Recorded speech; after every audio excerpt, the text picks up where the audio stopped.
In a deserted sand dune, the wind and sand kept flying, blocking the view. It seems like this is a deserted desert, but among those sand dunes there is a towering building. At the foot of the building there was a boy holding a small notebook and looking up, looking very mysterious. A boy named Onmiri kept looking up at the building and then looked down at the notebook, flipping it back and forth as if to confirm something. At this time, inside the building there were two large men holding weapons standing guard. Strangely enough, these guys' figures and clothes looked normal, but their faces were not so normal. The conjunctiva is black, the pupils are white, and strange black lines appear on the body, seemingly not human. Seeing the boy looking towards the building, the guys asked each other, "What is that?" The other guy asked, "Where are you?" The two looked towards the boy standing in the middle of the sand dunes and asked, "Is that a person?" The other guy answered uncertainly, "Probably so." As if to make sure, one guy smiled and said, "This is true." Confirming that he was human, he smiled a strange smile. The mouth opened almost to the ears, with a few pieces of skin still attached to the corner of the mouth, as if they were in the lottery. The two guys approached him. At this moment, he didn't pay much attention, still looking at the notebook with interest, until he heard a strange voice calling him and looked up. As soon as he looked up, what caught his eye was the menacing looks of the guys. His eyes glowed red, his smile even more sinister than before. A guy bent down and approached you. "Kid, what are you doing here? Do you know how dangerous it is around here?" His smile gradually spread from ear to ear, the red color was even brighter than before. The guy stared at him with a mocking voice. "So the guy we caught this morning is your friend, right? Are you here to save it, my dear? How brave, I bet you're even better than him." After saying that, the guys looked at each other and smiled. "Today we have good food, my friend, 2 human children in one day. I'm sure Mr. Craven will be very pleased." When he heard the name Craven, he became silent and gently put the notebook in his pocket. He looked at the guys with cold, lifeless eyes, but his head started to move again. His hands were tensed, his knuckles curled and tensed. In front of him were 2 large, non-human men, but there was no fear in him. As fast as lightning, with a flash, the heads of those 2 guys flew up. Still smiling on their faces, the 2 men didn't have time to understand what had happened. There was no sign of pain on his face. At this time, on the top floor of the building, it seemed like someone was having a party up there. "The sound is very loud, let's raise a glass, guys. How long has it been since I last ate human flesh?" Inside the top floor of the building, there is a tall tower full of human bones, and the ground is covered with dark, dried bloodstains. Finally, after a long time of being hungry, we finally have food. Men who looked like the 2 doormen were standing in the lobby. Some people laughed and talked, others cheered excitedly, as if this was an organization of some non-human species. The guy standing in the middle is the most ferocious, he's probably the leader of this place. He smiled devilishly, revealing sharper teeth than other individuals. Huge body with 8 packs, his hand literally held the head of a young man. He said, "I caught it." After he finished speaking, he burst out laughing. The young man looked at the skulls piled up around him and was scared. His body broke out in a cold sweat. Perhaps he also guessed his own fate. The others seemed very excited to catch him. They kept screaming, dancing, singing, laughing, and talking nonstop. At this moment, there was the sound of footsteps echoing. The feet were very small, but the sound sounded like quite a heavy weight. Each step creates a small force that makes the dust on the ground fly up. The leader was quite surprised when he saw the person walking away. The other guy was equally surprised, perhaps he was a little worried about the other person. That's Onmiri under the building from before. His eyes were gloomy and lifeless as he looked at the people in front of him. In one hand he still held the notebook. The other hand is hidden behind something. When the leader saw him, he looked puzzled. "What is that human brat? Don't the guards come out to work?" A guy behind heard that and said, "Yes. I definitely saw them standing guard in front of the door just now." Suddenly Onmiri threw out what she was hiding behind her back. The thing hit the floor, made a thud sound and rolled around. That thing stopped in front of the leader. It turned out that those were the heads of 2 doormen. They rolled under the leader's feet, surprising the young man next to them. When the leader saw the heads of the 2 juniors, he was very angry. The veins on his face appeared. His eyes glared at Onmiri. The young man next to him rolled his eyes. "Can't believe my eyes." The leader's face darkened. He crossed his arms and looked at Onmiri fiercely. He seemed unafraid to open his mouth to ask, "May I ask, is Craven here?" His face was still expressionless. Tay held up the notebook to show him the drawing of Craven. Seeing his indifferent attitude, he was angry. His face wrinkled. His eyes were wide and scolded loudly. "What the hell is that?" He still casually asked. "So he's not here? I was told Craven was here." Yet. The people in front of him darkened their faces and looked at him, looking very angry. His eyes glared and he just wanted to kill him. The young blonde man who witnessed this was scared and sweating. He looked at him, feeling confused and worried for him. "What is this? What does this kid want?" The leader's face was now filled with murderous intent. Ironic sentence. Is this guy a lucky guy? He did not hesitate to respond casually with his face still expressionless. "There is no such thing. I've never seen him before." At this moment, the murderous aura on the leader's face became even more obvious. His face was so dark that his facial features could not be seen clearly. Eyes still glaring at Myri and asked, So why did you kill my guards? Myri pondered for a moment then replied calmly. Because they are quite annoying. At this point, the leader could no longer bear it. His eyes widened. Bright eyes looked towards him. He ordered the guy wearing the blindfold behind him. Jeff. Get rid of it. Jeff glared at him and then said yes to the leader. At this time, this guy's pupils widened and he asked. What about the menu? The leader grimaced. Said blaring. Do it in hotel style. Jeff held the knife and rushed at extremely fast speed in front of Myri. So fast that no one could see in time. He just blinked and saw this guy coming from behind the leader and now standing right in front of him. The leader continued speaking. Chop it up for me. Jeff obeyed. Still looking at Myri, she replied. Yes, sir. The blonde young man looked at him worriedly. Wanted to scream to get Jeff's attention. More or less, it bought him some time to run. But because his mouth was sealed, he could only make a few small sounds. Of course, doing nothing won't attract any attention from this guy. Jeff holds the knife, slashing continuously at him. Piece by piece of his body was cut off one by him. No part of his body was intact except for his head. Blood splashed everywhere along with small pieces of the body. The leader saw him being cut into pieces, his facial muscles relaxed, his eyes sparkled with satisfaction. He looked at each piece of his body falling on the ground and smiled with delight. Jeff also put down his knife at this time, looked at his leader and said, the meat preparation process was completed. Suddenly, behind him, pieces of his body flew up again, making him surprised. Each segment of his body seemed to have consciousness. They arranged each part in the right position. Drops of blood were also connected. Broken bones were also connected. Each cell is connected to each other, but it seems like they are completely independent. Severed blood vessels gradually reconnect. Even clothes are regenerated. That alone can't kill me. Jeff looked towards the direction of the voice. This guy's body and sword were also covered in blood. When he saw the scene before him, this guy's eyes widened in fear as if he had just seen something he shouldn't have seen, and sweat poured out. That said, in front of this guy's eyes, Myri was jumping up, his body ready to kick. The dust around him also followed his jump and flew up. Don't joke with me, he looked at Jeff with emotionless, bottomless eyes. He used all his strength to kick Jeff. A small boy with a small body kicked a big guy nearly 2 meters tall from the middle of the floor and flew out of the floor, breaking countless concrete columns. Jeff was helpless. How could a small human have such terrible strength? Literally kicked him and his sword off the building. What a disgrace to his species. Seeing this, the leader also gasped in surprise. The young blonde man was not only surprised but also somewhat frightened. He couldn't believe that what just happened before his eyes was real.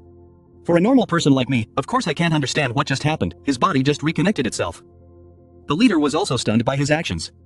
His face didn't know how to explain. It seemed like he had never encountered a case like this in his entire life. But then, he gritted his teeth and scolded loudly, "That bastard! Where are you guys? Quickly arrest that bastard!"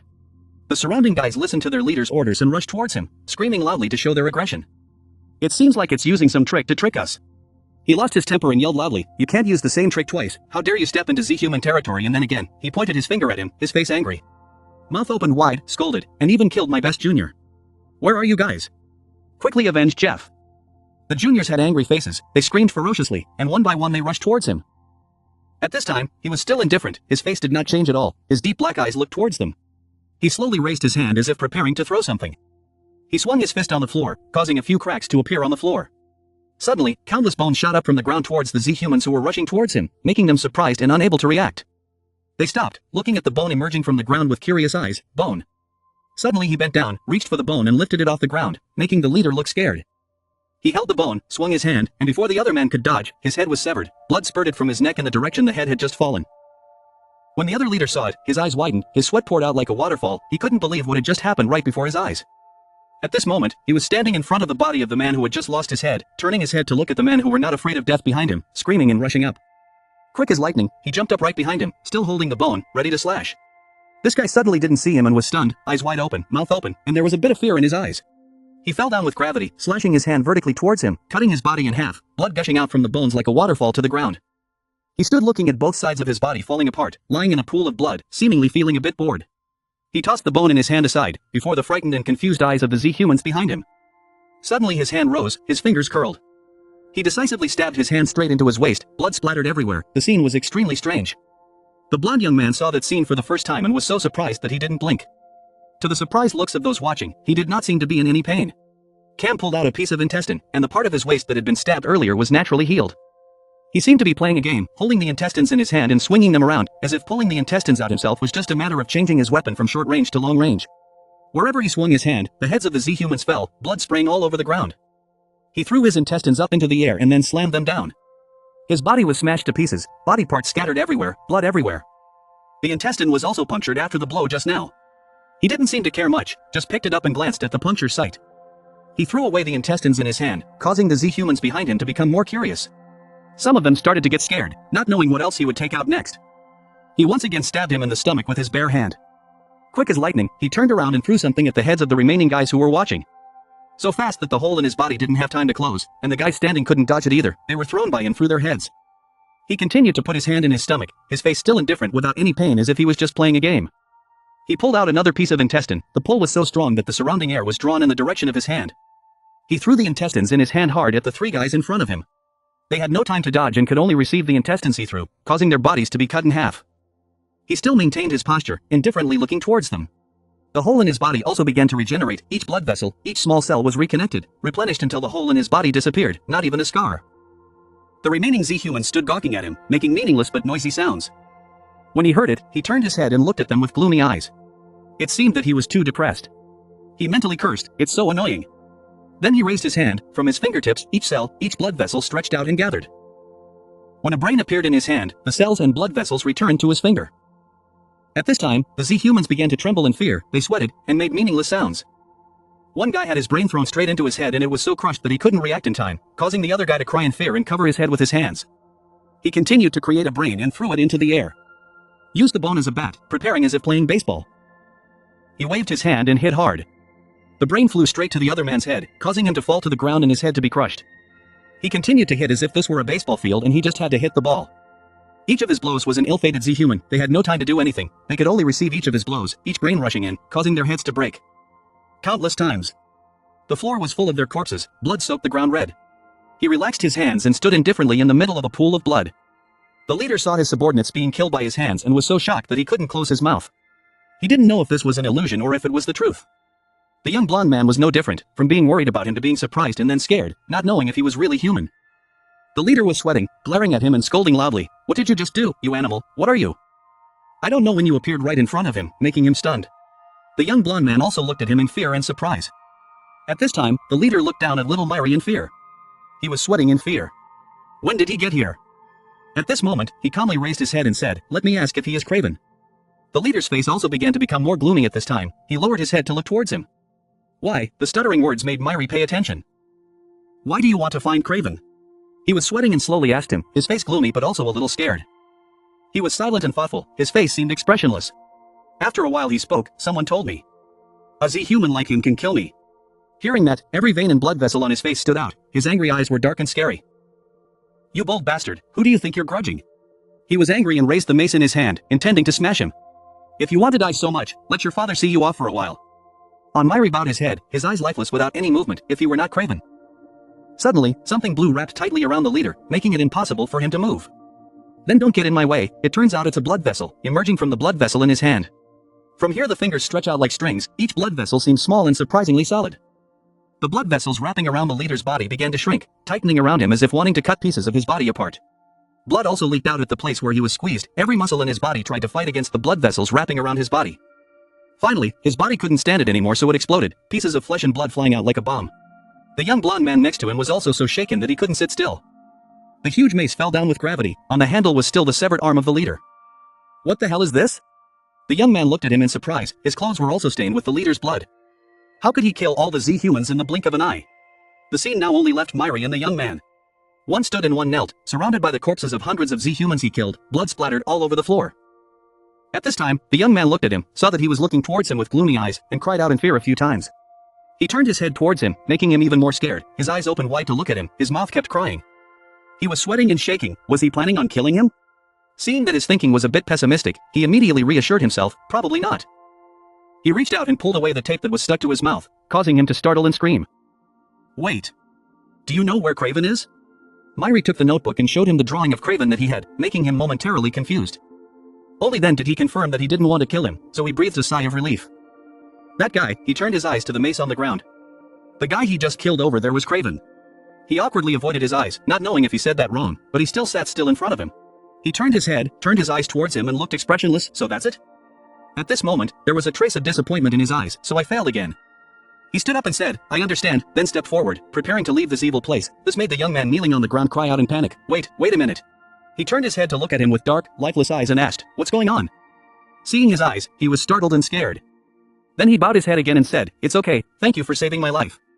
He just sat emotionlessly and continued walking, leaving him still tied up. Watching his back as he left, he could only feel helpless, afraid that if he called him one more time, he would die. He was still sitting there looking after you. The sand dunes are still deserted, the wind is still blowing loudly, making visibility narrow. He walked out of the old building, but now the building has a large broken part on the top floor. The adjacent floors were also affected and cracked into large pieces. He walked while holding a pen to write something on the notebook. He drew 2 diagonal lines on the drawing of Craven. He kept looking at the book and pondering. Many years ago, due to the zombie virus, the whole world was destroyed. There are people who managed to survive. Gradually their species evolved over time, becoming a monster called Z-Human, a fusion between humans and zombies. Under the pile of sand he walked through, countless human bones had been buried over the years. This can be called the outbreak of Z-Human and the end of human civilization. Even though Myri tried to live like a human, he still walked aimlessly on the sand. You just keep going and going. He walked to an old grave, the words on the stone stele had faded over time and could no longer be read. He has become immortal. He stood still lifelessly looking down at the tombstone. He was silent, his eyes were tired and lifeless and a little sad. "Mom, I'm sorry," he looked at the cracked stone stele covered in moss. He sat down, hugging his knees in front of his mother's stone tablet. "I can't die today." The young blonde man was still tied up on the building. He sat among the pile of corpses, struggling to untie them. "Oh God, since we've been saved, why don't we just untie them first?" Suddenly someone called his name loudly, "Mr. Kyuho." He was a bit scared when he heard it, so he slowly turned his head. "There are only dead bodies here, how can anyone call your name?"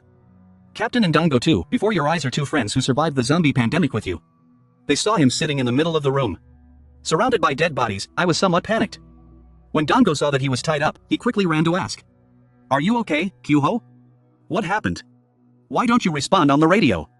Seeing them worry about me like that, Kyuho felt a bit guilty, he bowed his head and softly apologized. Dango didn't pay attention to his apology. He just quickly sat down and tried to untie him. Kyuho saw that and immediately explained, "I thought Craven wasn't here so I decided to explore a bit. And as a result, they were caught." The person Kyuho called Captain said nothing. "Just roll your eyes and look around." The face is a bit pale. Her eyes caught sight of Craven's arm still holding the mace and she was stunned. She quietly asked Kyuho.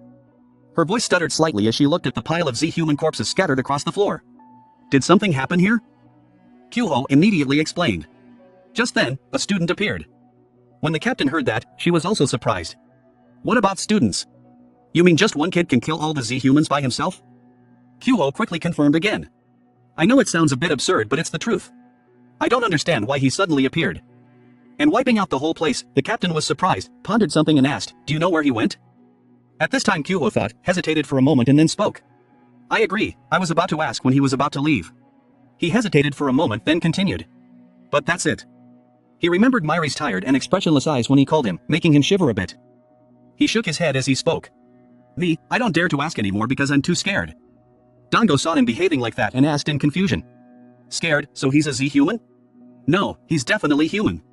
Kyuho hastily explained. Dango didn't understand and asked again. "Why is that?" At this time, the captain looked around as if looking for something. She bent down to observe, quietly reaching out to touch the footprints on the floor. It seemed she discovered something and raised her head. She asked, "Is that student wearing sneakers?" Dango has now finished untying Kyuho. Kyuho rubbed his wrist when he heard the school team ask. He immediately looked towards her to answer. "That's right, it seems like that." At this time, the captain bowed again and thought deeply. The scene changes to Myri sitting with his pillow in front of his mother's grave. "Is that him?" A voice came from a bush not far from where he was sitting. "It's strange, he really looks like just a student." Dango looked at him with confusion. Could he kill all the Z-Humans? Kyuho and the captain standing next to him just looked at him, silently saying nothing. When Kyuho heard Dango ask that, he just said yes. But what has he been doing here all this time? Before he could finish speaking, the captain asked. "Are you sure?" Kyuho heard that and turned to ask in surprise. "What?" Myri seemed to sense something. He turned his head to look towards the 3 of them. His eyes were still full of fatigue. I don't know when the captain was right next to him, her hand holding a knife, ready to stab him. With extremely fast reflexes, as soon as the captain swung the knife down, he was able to fall back and quickly dodge the knife. He looked at her with confusion, his face still tired and gloomy. "I really intended to kill it with that attack," the captain showed a sinister smile. Kyuho and Dango saw it in the bushes and cried out in panic. "Wait a minute, boss," Dango clicked his tongue helplessly, considering her erratic temperament. The captain's eyes were so strong right now, it was hard to know what she was thinking. "I said one thing, that's all." At this moment, Myri's neck oozed a line of blood as if it had been cut by a knife. "I'm still faster." At this moment, his hand rose, intending to reach out and grab the head. The captain saw his actions and was a bit surprised. She took out her gun and shot repeatedly at the head before it hit the ground. Now what are you going to do? He sat down on the ground, one hand still reaching up, the other hand supporting his body to sit steady. At this moment, feeling that he could no longer take his head, he withdrew his hand and contemplated. Suddenly he put his hand directly into the cut on his neck. He grabbed something and pulled it up. A whole head was pulled up from the neck, causing the captain next to her to gasp in shock. At this moment, her face turned slightly pale and she gave a forced smile, so it was true. You really can't die. The captain seemed scared and stood motionless. Suddenly you said, please stop bothering me and leave? When the captain heard that, she was confused and bothered. Suddenly she grabbed the gun, swung it hard from the bottom up, the gun barrel hit him squarely on the chin. Saying that, she turned around.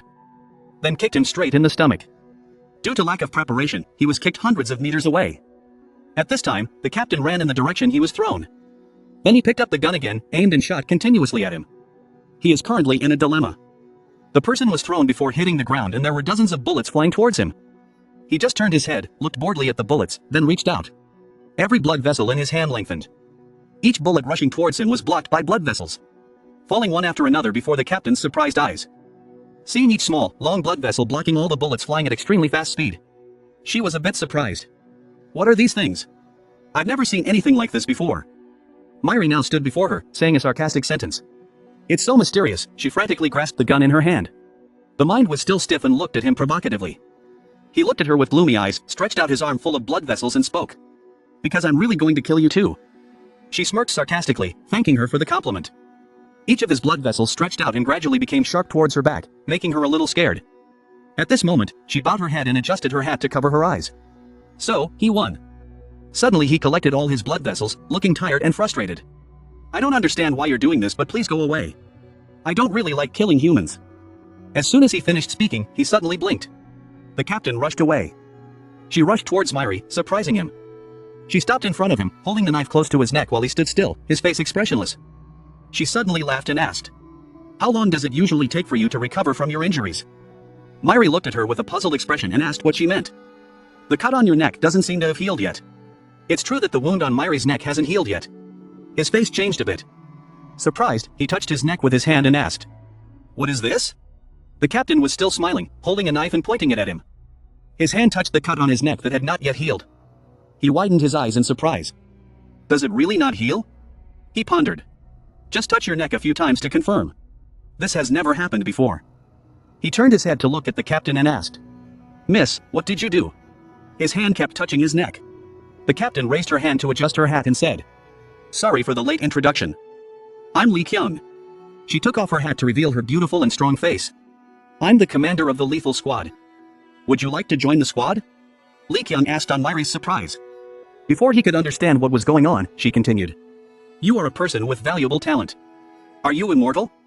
Dango heard that and showed a puzzled expression. Immortal, immortal? Kyuho standing next to him was also helpless. The boss is so humiliated. Kyung continued speaking. Of course, it's not just about our team. You will be paid accordingly. Myri still looked at her without answering. I heard what Kyuho said. That's your wish. Kyung once again pointed the knife at Myri's surprised expression. I will make it come true. Myri heard her say that and was a little suspicious. He asked again to confirm again. What did you just say? Lee Kyung looked at him with determined eyes and said, we have a scientist who can do that. He will find a way to kill you. Myri still didn't believe what she said. It's only natural because you found so many ways to die. He was a bit impatient as Kyung spoke. How are you sure you will? At this time, Kyung said something that made him even more skeptical. Who knows? You go and ask that scientist's name. She answered calmly while still pointing the knife at him. Hearing that, Myri's face darkened. Kyung saw that and also added, you see it too. This knife was made by him. The calm voice made people a bit annoyed. But I have to admit that what she said sounded a bit absurd. But there is also some convincing. Myri frowned and looked at her thoughtfully. Perhaps you are thinking about whether to believe the words of the person in front of you? Just check it out. I'm pretty sure this is the first time something like this has happened to you. Kyung said firmly. Quite attractive, right? Myri was still pensive and hesitant. He just looked at her and then at the knife without saying anything. After a moment, he spoke up. This, she has. Really sure that it was, he bowed his head, his voice weakly carrying a bit of hope. Will you kill me? Kyung heard him ask that and smiled like a winner. She knew she had convinced him. She asked him proudly. What's your name, kid? He suddenly looked at her, not understanding why she asked his name at this time. He suddenly asked, "My name?" Hesitating for a moment, he slowly answered, "I am Onmiri." She turned the handle of the knife, changing the direction of the knife towards the ground. Hand showing thumbs up. The voice was tough and steadfast, as firm as nails. "Then don't worry, Miri. You will join us in cleaning up the Z-humans."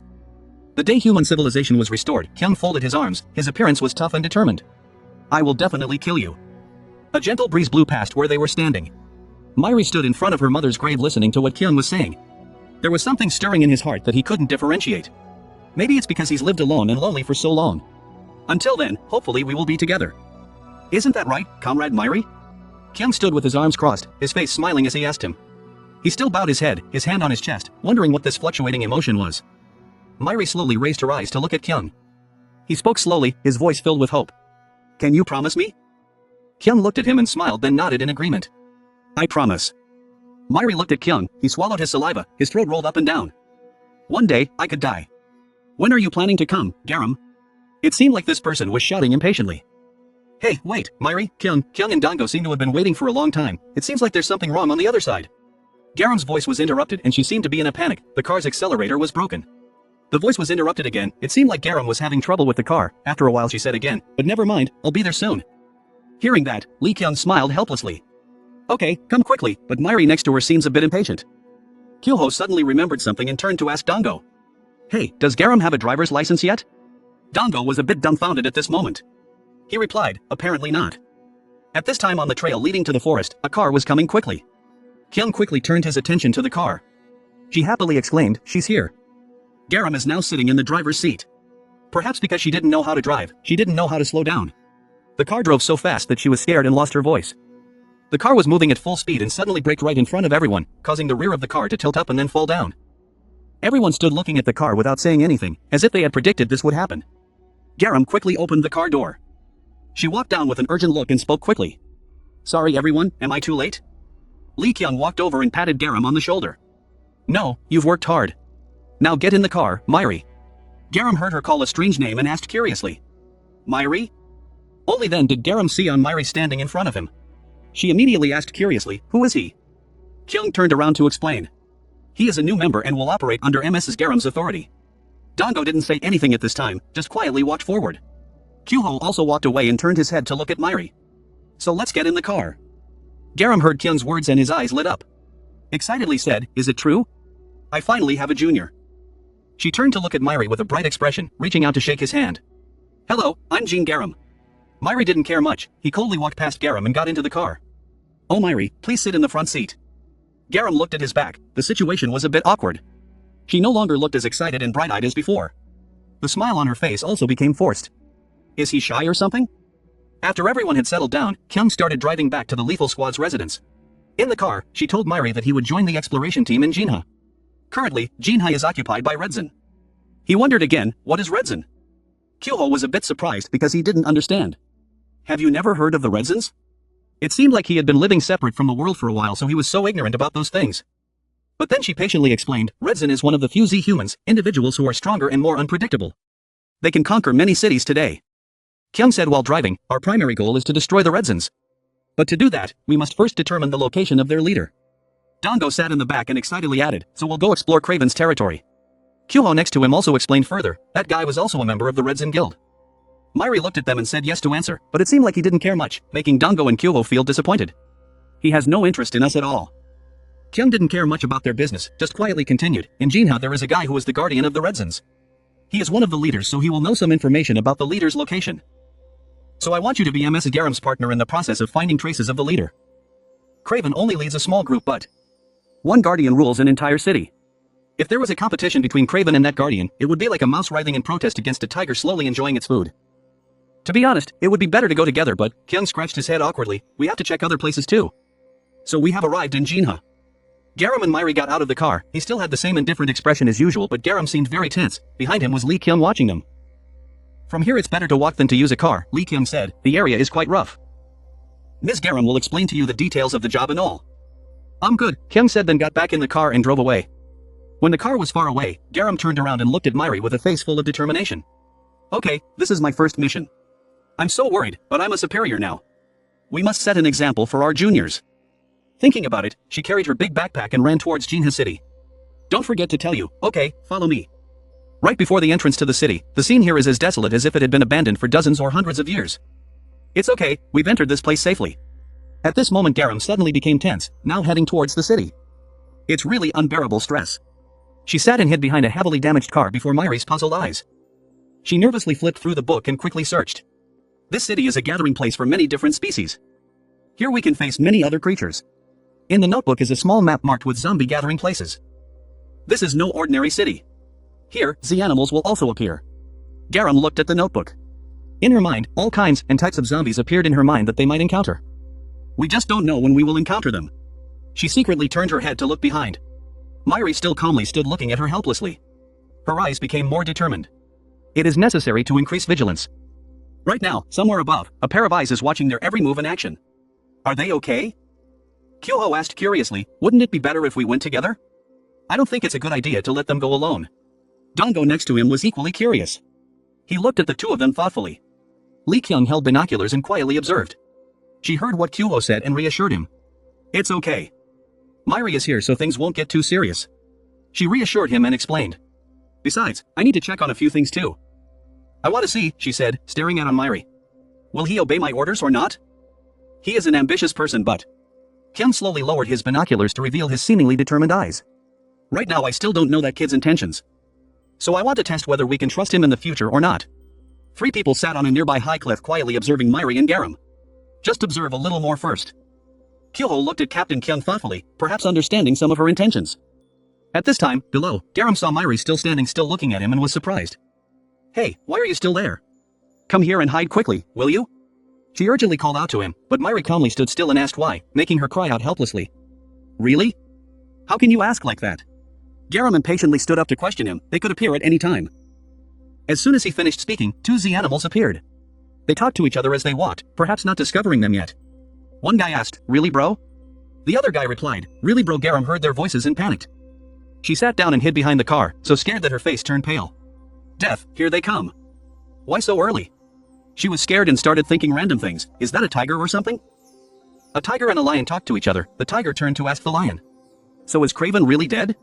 Before the lion answered, he saw something that surprised him. What was it? The tiger was also made to look forward by the lion. In front of the two Z animals, Myri was standing there looking at them calmly and lifelessly. Seeing him standing still, Garam was also worried, unable to sit still, not knowing what to do. Kyung above, watching, was also surprised by him. This is stressful, it's over. The head tiger lost patience and shouted loudly. Hey, who are you? What are humans like you doing here?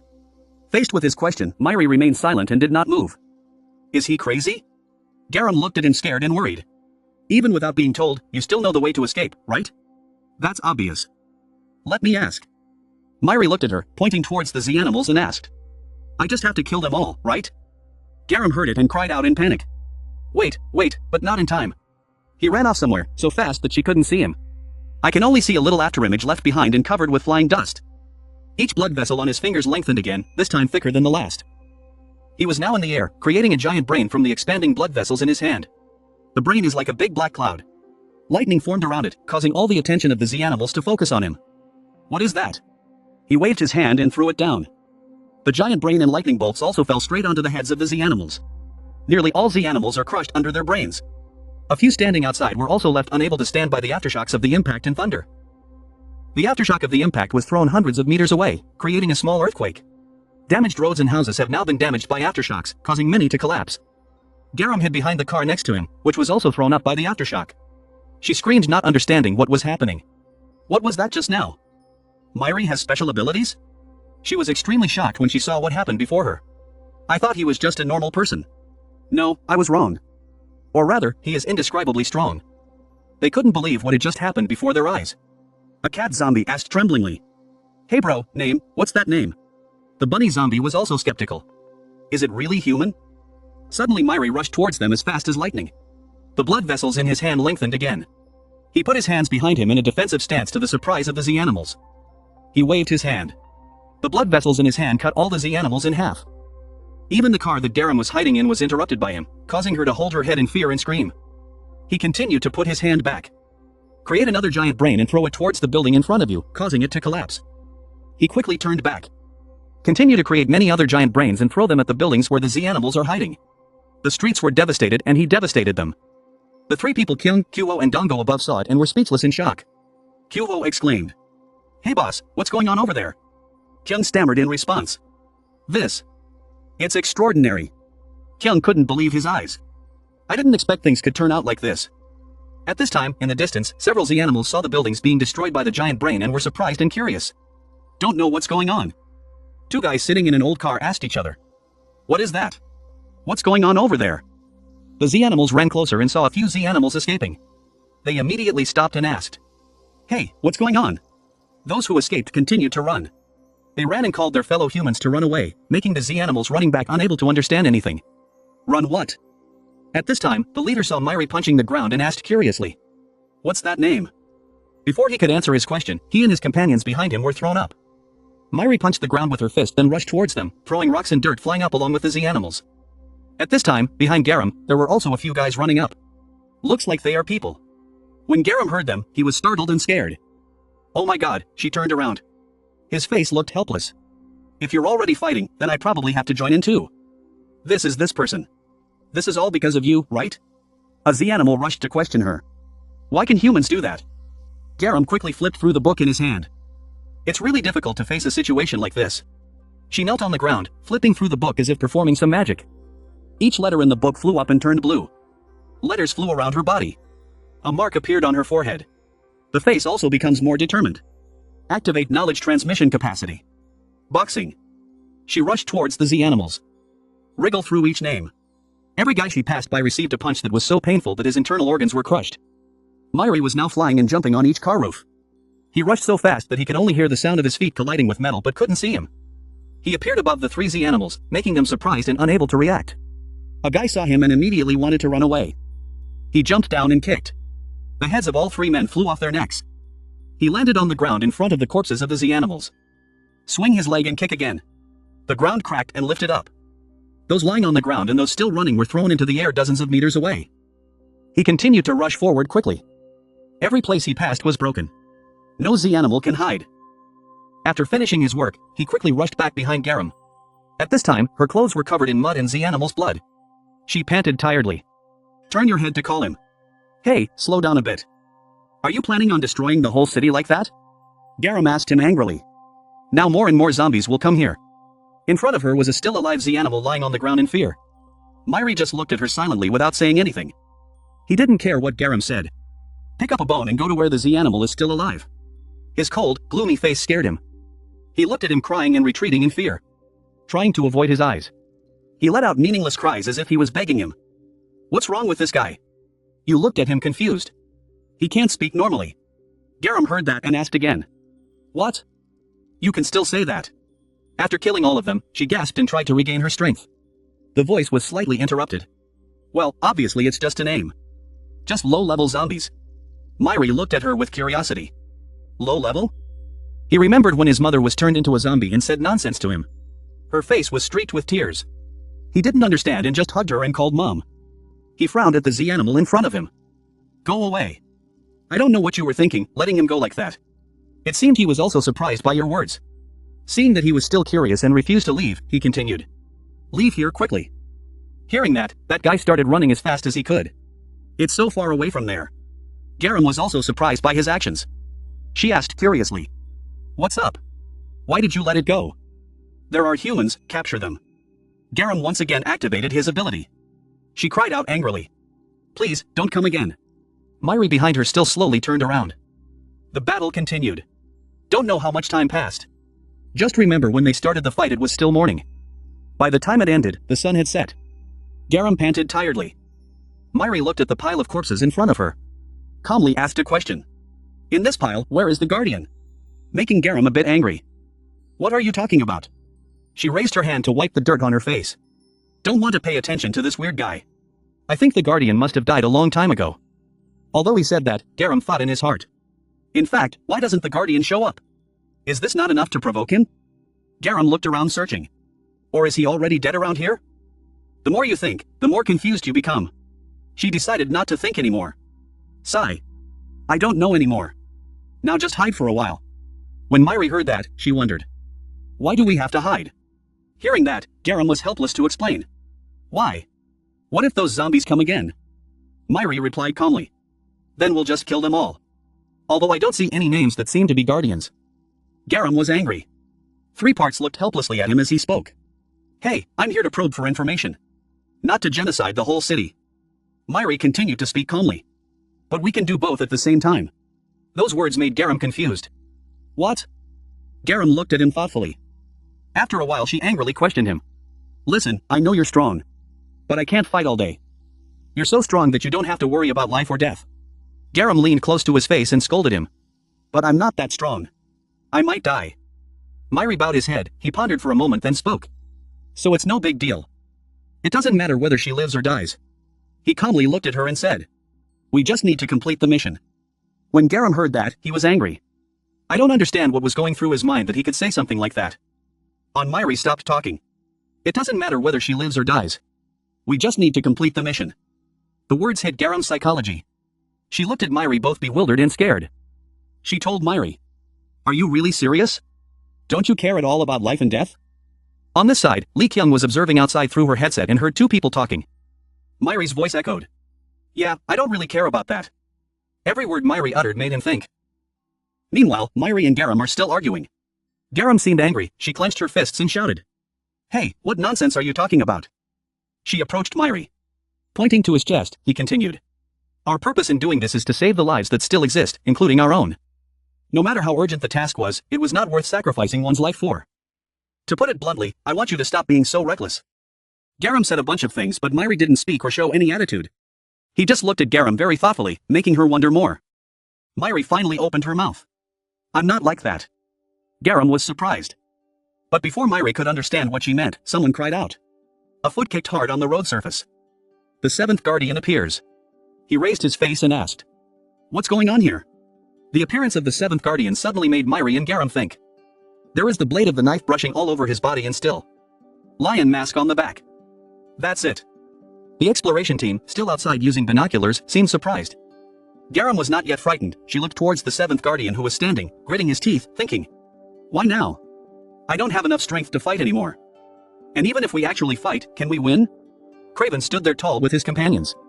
The surrounding space also became darker. Garam is still thinking. When the main opponents are the zombie army and the city's guardians. At this time, the seventh guardian spoke up. I heard that my brother Craven died. So I planned to go there once, but what is the situation now? One of his subordinates, Jeff, recognized Myri. Jeff looked towards Myri and said to the seventh guardian. This is it, bro, the guy who killed Craven. The seventh guardian heard this and immediately became suspicious. He turned back to ask Jeff. What's that guy? Jeff did not hesitate to think and responded quickly. Yes, I'm sure of that. After killing Craven, it also massacred all the brothers there. The seventh guardian was angry, he shouted every word. Is that so? His hand held the blade behind his back and he spoke. I also heard it was on the side of those humans. There are some people who have what can be called special abilities. Who would have thought that such nonsense would be true? The blades on his back were activated. The wind rose, accompanied by thick smoke and dust. He still continued talking. I don't know why you killed it. But you touched my family. Just prepare to throw your life away here. Lee Kyung was outside observing the situation, she said. This is not what I expected. We need to get there quickly. Kyoho sat next to him, not understanding anything but wondering. What's wrong? Did something happen? Without saying much, Lee Kyung immediately left, leaving the bewildered staff calling his name. Inside the city, Myri seemed to want to go to Guardian number 7. But his hand was quickly held by Garam. She said, Hey, are you crazy? That guy is on the Redzin Guild's management board. Stop risking your life and run with me. Garam is afraid of Myri's upcoming decision. She warned him. No matter how strong you are, you can still die. Myri glanced at Garam. Immediately after that, he quickly pushed Garam's hand away and said, I hope so. The seventh guardian rushed forward and said angrily, I will chop you into pieces and then I will eat you.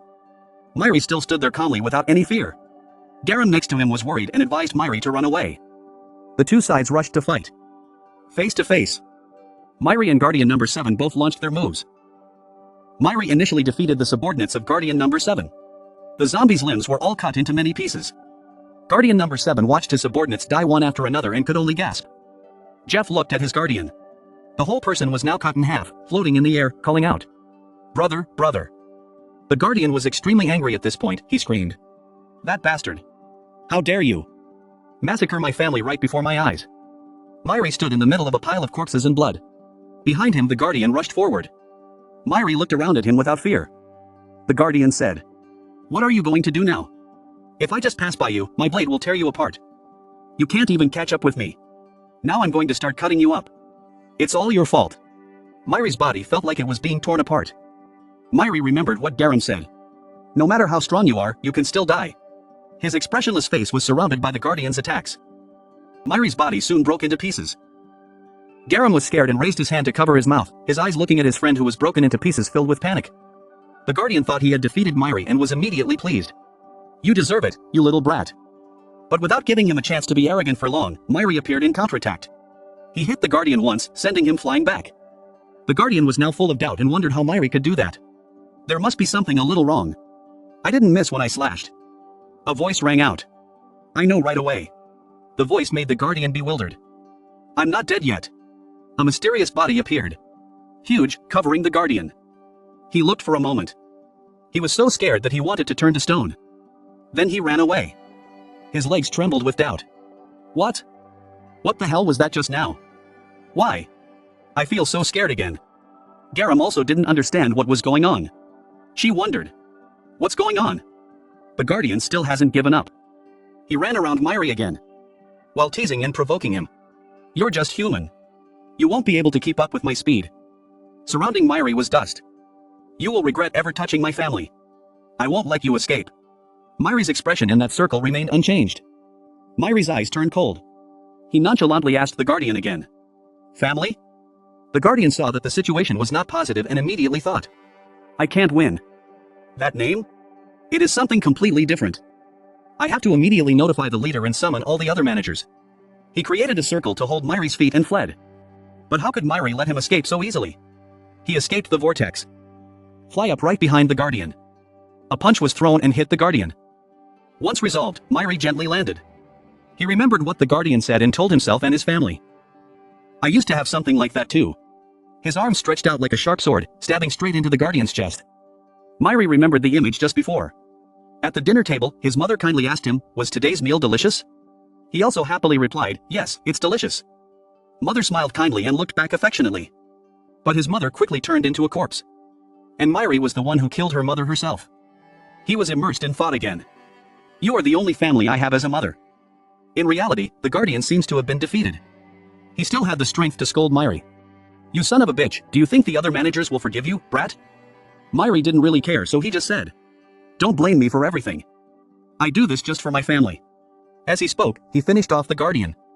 Garam stood to the side and witnessed the entire process, still bewildered, seemingly unable to understand what had happened. At this time, the exploration team also arrived. 2 male employees walked up to Garam and asked about her. And Lee Kyung ran towards Myri. "But Myri is okay. You're still safe standing there." Lee Kyung looked at him with suspicious eyes. Myri turned back to talk to everyone. "Stop it, the mission is over." Lee Kyung blamed Myri. "I told you to investigate and spy around Jinha. But he slaughtered everything. If you do that, you won't be able to find any information or anything like that." Lee Kyung did not say much. She arranged the immediate withdrawal of the entire unit. All worked quickly. Lee Kyung still can't get rid of thoughts about Myri, she thought. "I feel like there's something a little different about him. If not, then it's definitely because he has other intentions. Although he can kill enemies. But it doesn't have to be that brutal.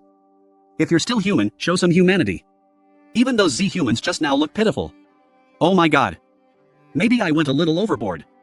Because maybe I brought back the wrong monster." Lee Kyung is thinking about her previous decision. Maybe I went a little overboard. Because maybe I brought back the wrong monster. Lee Kyung stopped her thoughts and reminded everyone. On the way back, some Z-humans may appear, so don't let your guard down. Everyone also unanimously agreed. The road in the gloomy city. The road surface is a mess full of corpses and blood. There was a bloody hand on the road, looking and evaluating. Bloodstains were scattered throughout the area. But there wasn't any drop of human blood in here. These 2 newcomers are also the city's guardians. The girl is Yuryir, the rank 5 guardian, and the other is Rishuro, the rank 6 guardian. Rishuro heard Yuryir say that and felt upset. He screamed. "It's so annoying, now even humans can be that strong." Yuryir smelled the lingering scent in the air and said, "Maybe they haven't gone far yet." She turned to Rishuro and asked, "So should I call other managers?" Rishuro was bored with life and said Yuryir was crazy. He seemed to start speaking seriously. "I will track down and kill those humans, if you like my opinion." Yer was quite surprised by Rishuru's attitude but did not have much of an opinion and quickly agreed.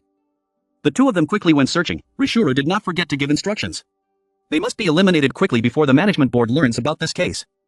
A small fire was lit. Someone's voice rang out. We'll rest here for a bit and then continue. It turned out that it was Myri and Lee Kyung's group. They were resting in a small cave. Everyone was tired and couldn't go any further. The atmosphere between everyone seemed tense. No one knew what to say to each other. Lee Kyung looked at it and could guess somewhat. She was also somewhat awkward. While eating food, Lee Kyung thought, I will still have to continue that mission even if I almost destroy half of the city. It's unclear what action those Z-humans will take after this. The problem now is, Lee Kyung's eyes looked towards his two employees in Garam. But then quickly looked towards Myri and thought, he is the only one who can deal with them. The situation is now truly dangerous. Lee Kyung spoke up. Oh hey. Myri, I tried to test you just now. Myri didn't understand what Lee Kyung meant, so she asked again. What does that mean? Lee Kyung also answered. She looked up at Myri and said, it's to see if we can trust you or not. And I followed you from the beginning to the end of the mission. I told you to go investigate Jinha City. But he ended up destroying nearly half the city. And forced Mrs. Garam to participate in war unnecessarily. Her life could have been in danger. Luckily we won the last match. But if you're unlucky, you lose. Everyone sitting here could die. So I conclude that you are not trustworthy at all. Myri thought for a moment. He also objected.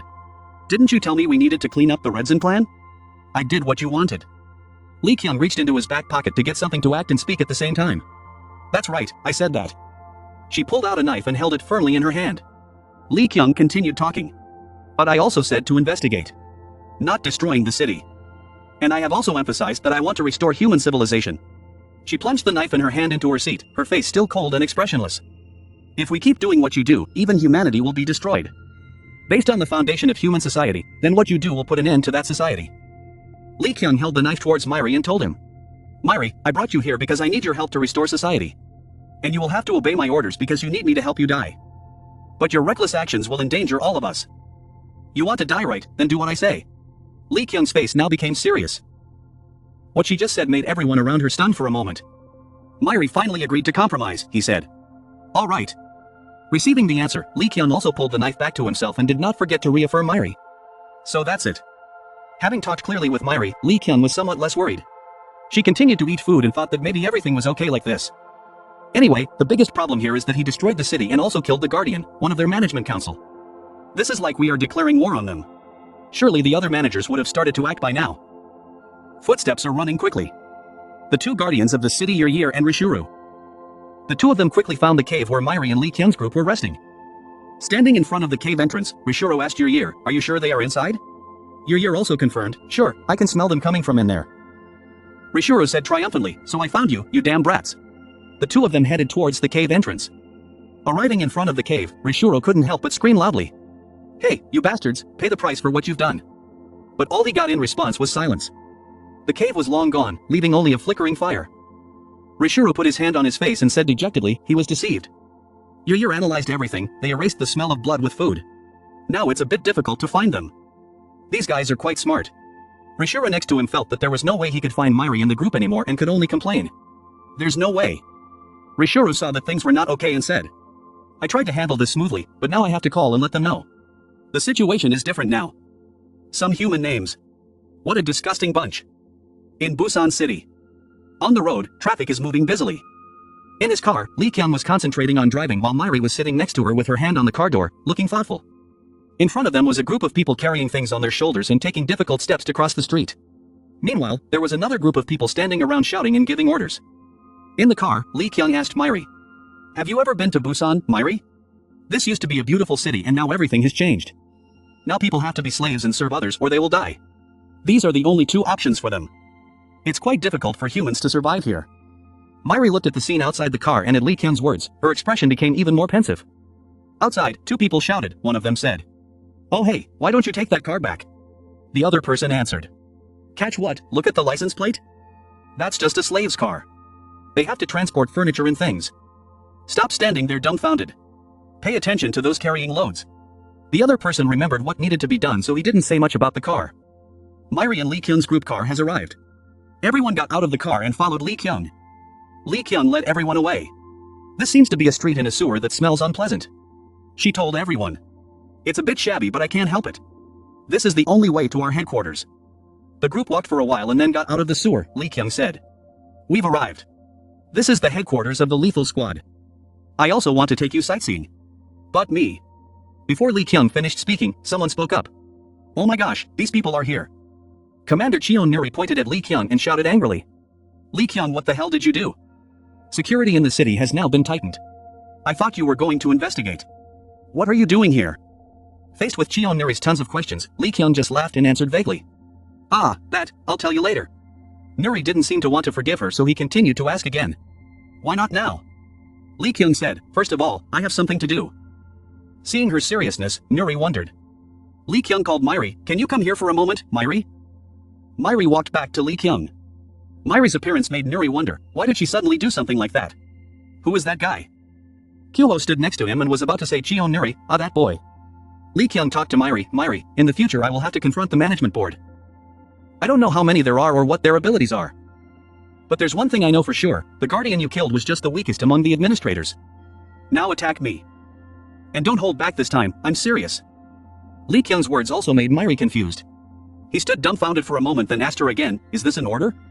Lee Kyung said very firmly, yes, this is an order. Kyoho stood outside worriedly thinking, what else does your captain need to confirm?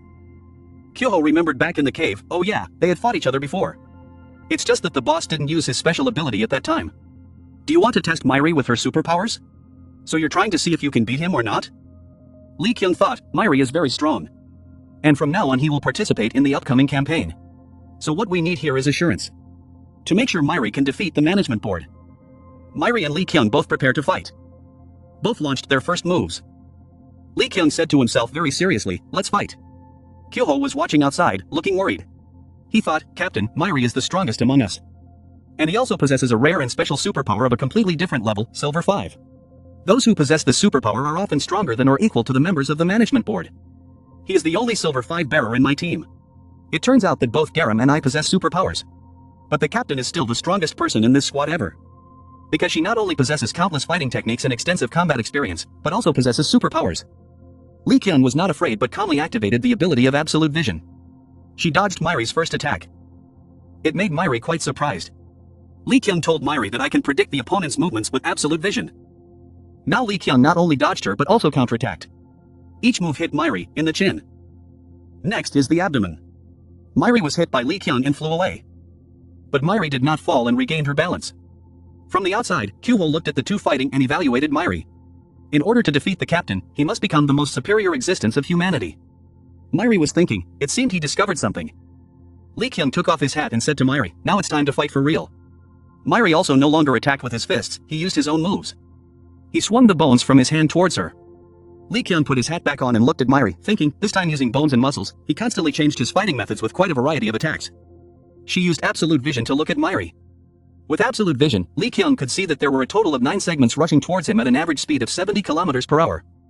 Watching her speak, it was still very easy and she raised her hand to receive the move. Lee Kyung picked up each of Myri's bones easily. Everyone outside looked at Lee Kyung in complete shock and disbelief. Nuri said loudly, don't destroy her headquarters. Lee Kyung felt something was wrong, the bones in her hands suddenly disappeared. Just then Myri counterattacked, surprising her. But Lee Kyung dodged that attack. Myri landed on the ground and continued to attack Lee Kyung without stopping. Receiving Myri's attacks, Lee Kyung commented that they were truly amazing, completely different from the first attack. To put it into perspective, the superpower is to dodge bullets. But Myri's attack was even more brutal and terrifying than the bullet. Myri still attacks with highly damaging moves. It brought Lee Kyung excitement. She smiled, he was more than what she expected. Myri was about to attack again. Lee Kyung interrupted, stop, I've lost. Myri thought she was leading and asked again.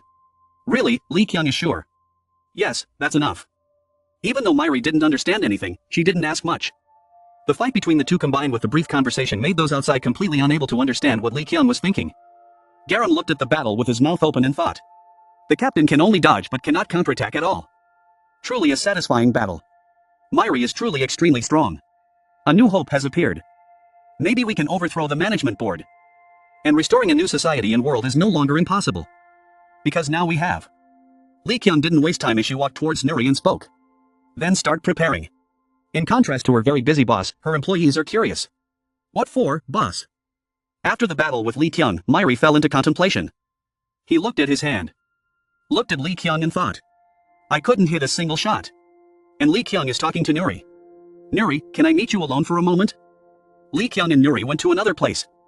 Nuri crossed her arms over her chest and looked worried as she asked Lee Kyung. What are you planning to do now? Lee Kyung suddenly spoke again. Huh, I haven't said anything yet. Nuri raised his hand to push his glasses and said. Do you need me to say it? Look at the extent of the problem. The whole city was under tight security. Just because of that kid Myri. Every time. If you find someone good, just bring them into your team. This time around, he's probably destroyed a whole city somewhere. Lee Kyung laughed loudly and said Nuri. You're so smart. Nuri glared then spoke again. Do you like to make fun of her? Lee Kyung didn't joke anymore and said seriously. Let's get to work first. The situation has become more serious than I thought. Lee Kyung said while pointing at the map. First of all, we need to move to Oriakto. Nuri asked again. Oriakto, a city that also enslaves humans? Lee Kyung continued. Yes, there's going to be a big war there, so we need quite a lot of weapons. Scientist Jun Yang is on a field trip in that area, so I'll plan to go pick her up now. Nuri heard this unexpected decision and was a little worried, so she asked again. Pick her up? Right now? Lee Kyung responded. Yes, we need her to make weapons of better quality and capabilities, so she is quite important. Lee Kyung held the knife in his hand and turned to ask Nuri. Do you remember Jun Yang who made this knife? Nuri still remembers it as a knife to deal with managers. After Nuri finished speaking, Lee Kyung returned to Myri's problem, she said. I brought Myri here because I promised to grant him death because this knife had an effect on him. The more Nuri listened, the more she didn't understand. She asked again in confusion. What? Why does it want to die? But it seems that Lee Kyung himself doesn't know why Myri wants that. As if thinking of something, Nuri pointed outside and said. But wait, does that mean that Guy is immortal?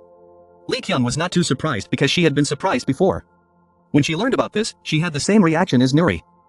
The two still talked back and forth. Nuri asked, so that kid is okay? Lee Kyung could only reply. Back to the main topic, Lee Kyung explains further. But this knife still cannot kill Myri. It will only slow down his recovery. And to be able to control Myri and turn him into a keycard, Jun Yang needs to come back here as soon as possible. Nuri heard that and thought. So I have to go to Oriakto anyway? Nuri also quickly made a decision. She pushed Lee Kyung aside. Pick up the map and study it. Let's see if you want to go to Oriakto. A plan was outlined by Nuri. She gathered everyone together, pointed to the board and spoke. Then, let's all gather here. The tactical meeting for the Oriakto campaign begins. Nuri began to aggressively talk about each step of the plan. First we have to help escort Jin back, and then let's go recruit more powerful members. As we know, there are only so many members of the Lethal Squad. For the future revolution. But this is at least unbearable. Of course, there were also some sent out to spy. But even with them, our numbers are still very lacking. So this campaign will be to help June return and attract more members to make our unit stronger. Now for the details of the upcoming campaign. Listening to Nuri standing above speaking so enthusiastically, Lee Kyung listening below could only smile and think. Are you really thinking that far ahead? It's true that Nuri is different. Whoever's brain is faster will lose to her. Kyuho raised his hand to have an opinion. Commander, I have an opinion. If we're going to Oriakto, we need to steal a ship big enough. What about the Z-humans in the port area? Nuri didn't care much, so she asked again. So what? Making Kyuho sweat and hesitate to speak again. Yes, no, I mean how should we deal with them?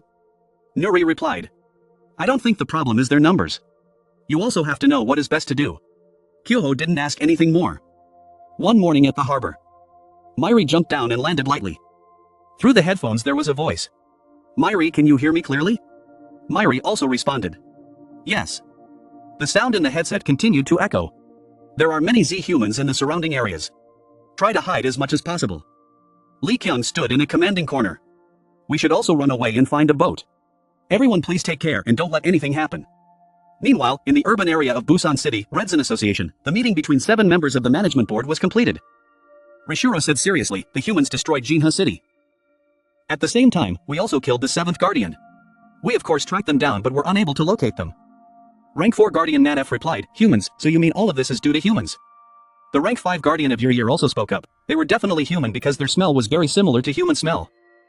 Rank 3 Guardian Arlo also said, but if they can kill a Guardian then they must be possessing supernatural powers, right? On this side, the 2nd rank Guardian Spetter still calmly smiled and replied, we're all human, so why should we be so afraid? Rishuru, do you have any more detailed information? 1st rank Guardian Turate asked, it can't be just that. He continued to say, now let's just block all the entrances and exits of the cities and increase security in places under our control. Because we don't have any real evidence yet, don't be hasty. And as for Rishuru, if you find them. Then don't lose track of them again. This is the last time I will forgive your incompetence. Hearing that, Rishiro could only reply, yes, this time I won't fail again. But in his heart he thought, I'm so tired. Yu looked at him and said, so where are you going to look first? He thought and replied, let's see. First, I'll go check out my area. At Busan Port, a voice rang out, Myri, can you hear me clearly? There are a lot of Z-humans around here, so try to stay hidden as much as possible. Yes. There are also a lot of people working here. Please try not to harm them. All right. The other two were chatting enthusiastically when Myri suddenly rushed forward. He told himself, I will handle them quietly. They talked happily without knowing what was about to happen. Myri kicked their heads off. He landed easily, his face showing no special emotions. And then he continued running, thinking to himself, successfully hiding. Garam and Dango hid behind two freight cars. They whispered to each other, Garam, how is Dango over there? Dango gestured and spoke softly. Nothing. How's it going with you? There's nothing here, let's go to another area now.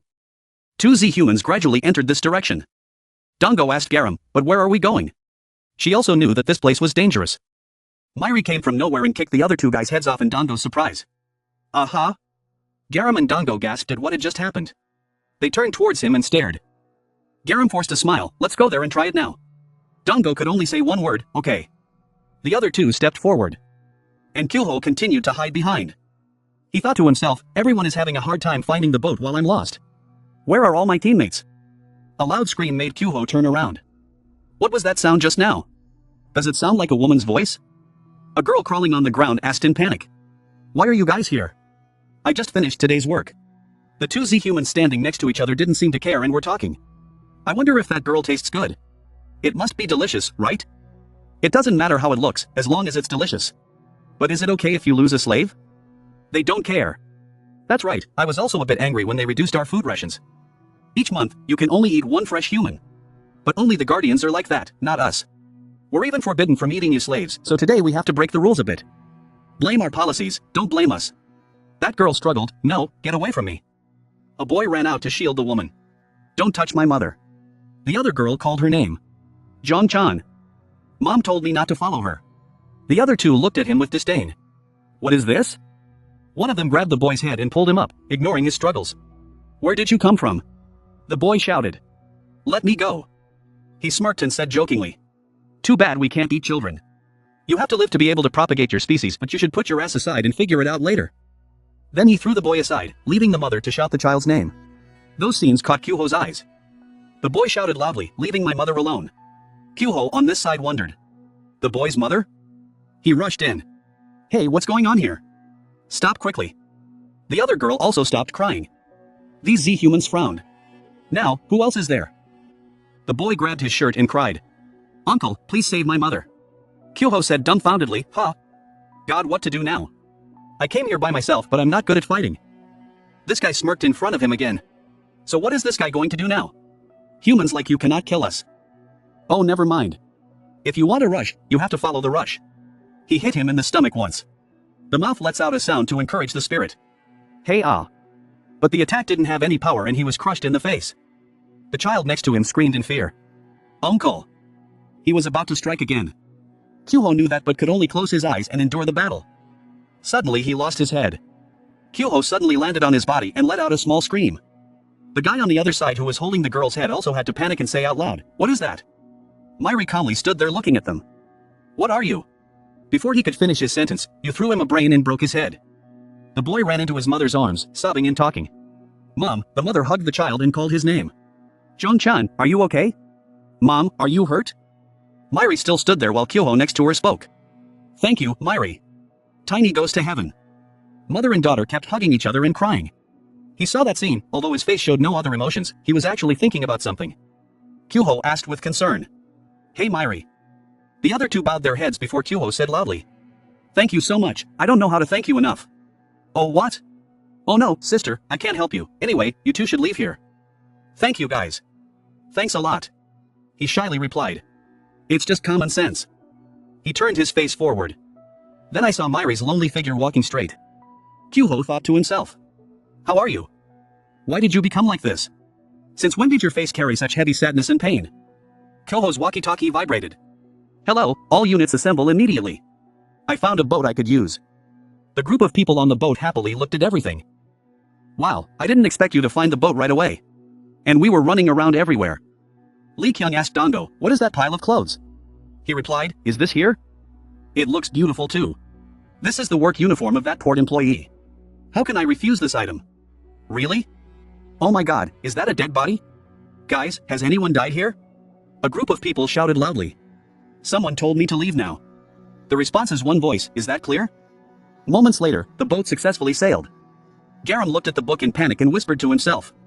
Do this and then that. Myri sat and enjoyed the cool air.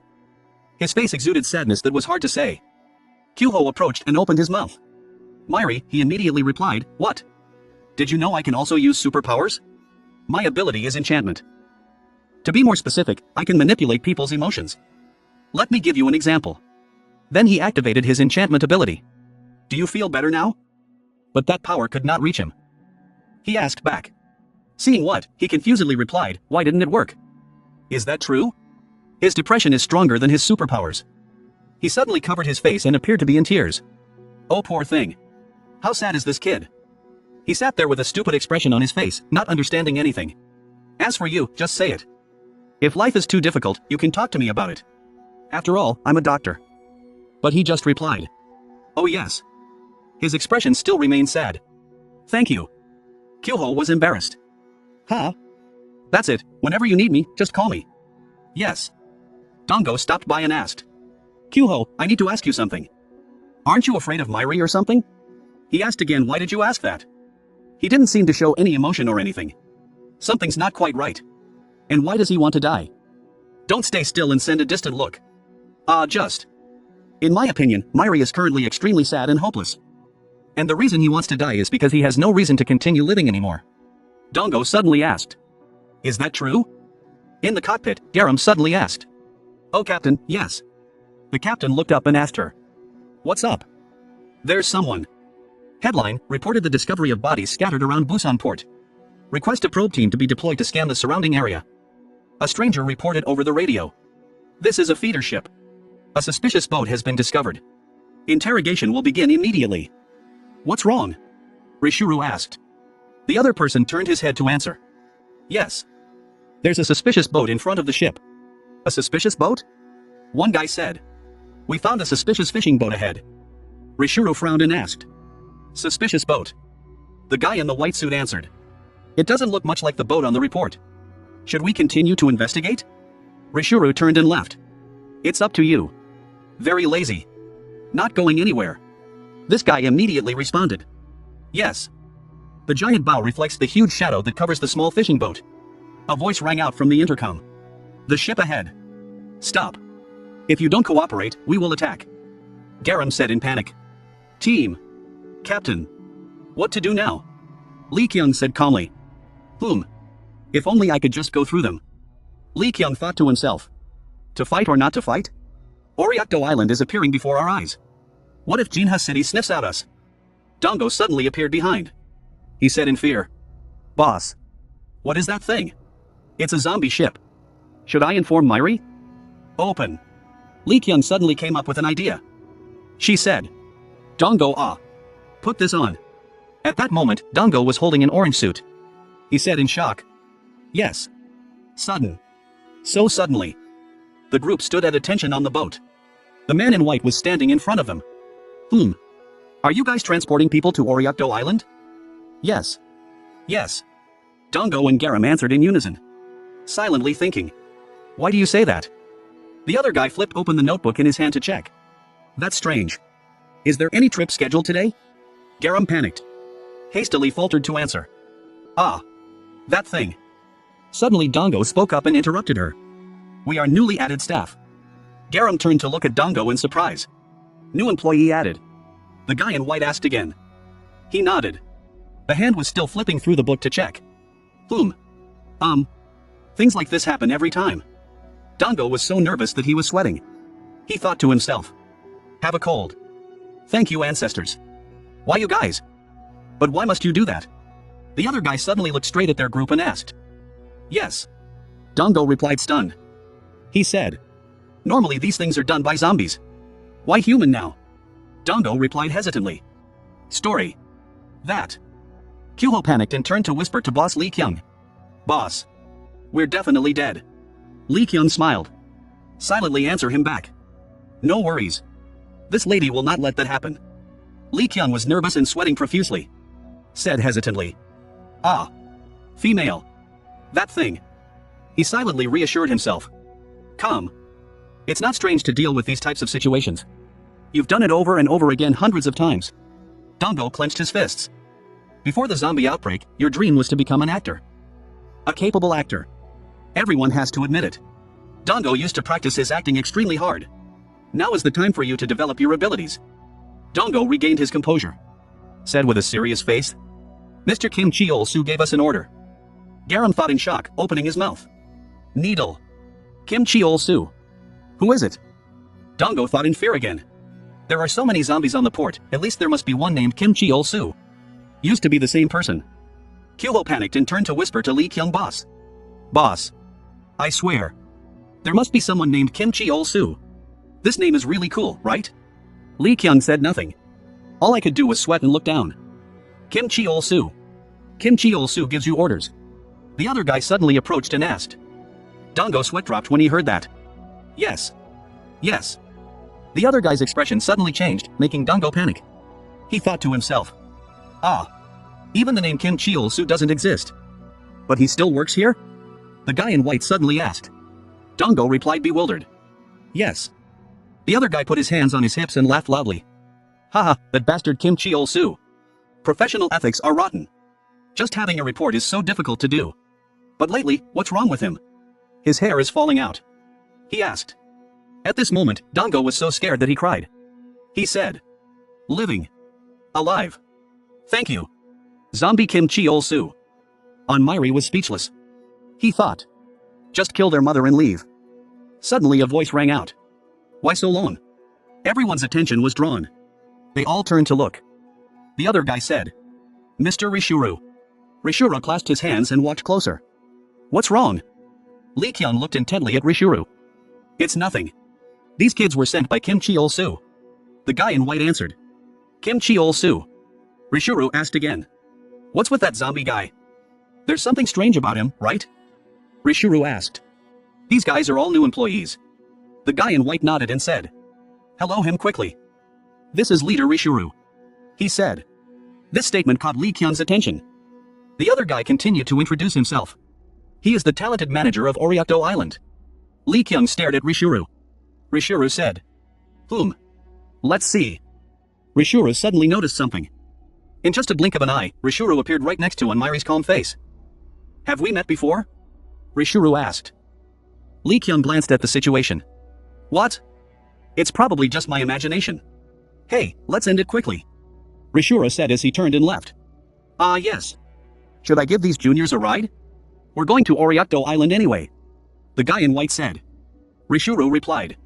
Do whatever you want. Stop asking stupid questions. Miri. Lee Kyung called.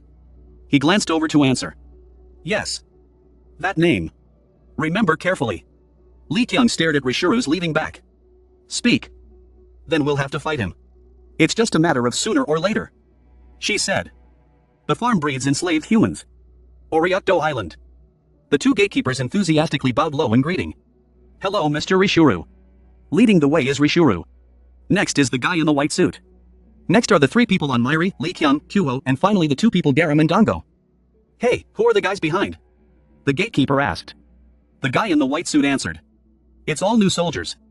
Arrange a room for them to stay. Then he turned to talk to Garam and Dongo. You two can go. Help me send my regards to Cheol-soo. Dongo replied. Yes. Lee Kyung turned his head and whispered. Dongo. When returning, find a few more boats. Dongo asked confused. Find a whip. Garam replied. Boat. She said it was a boat. You will need it when you return. The sky is very blue today. Garam told Dongo. During the time the captain looked for Ms. June. We'll find more boats. Dongo replied. Correct. That's right. Let's see. The white hat guy went to room 25. The other two went to number 7. The guard leading the way said. The group of 3 followed. Lee Kyung looked around. The farm breeds enslaved humans. Meaning in words.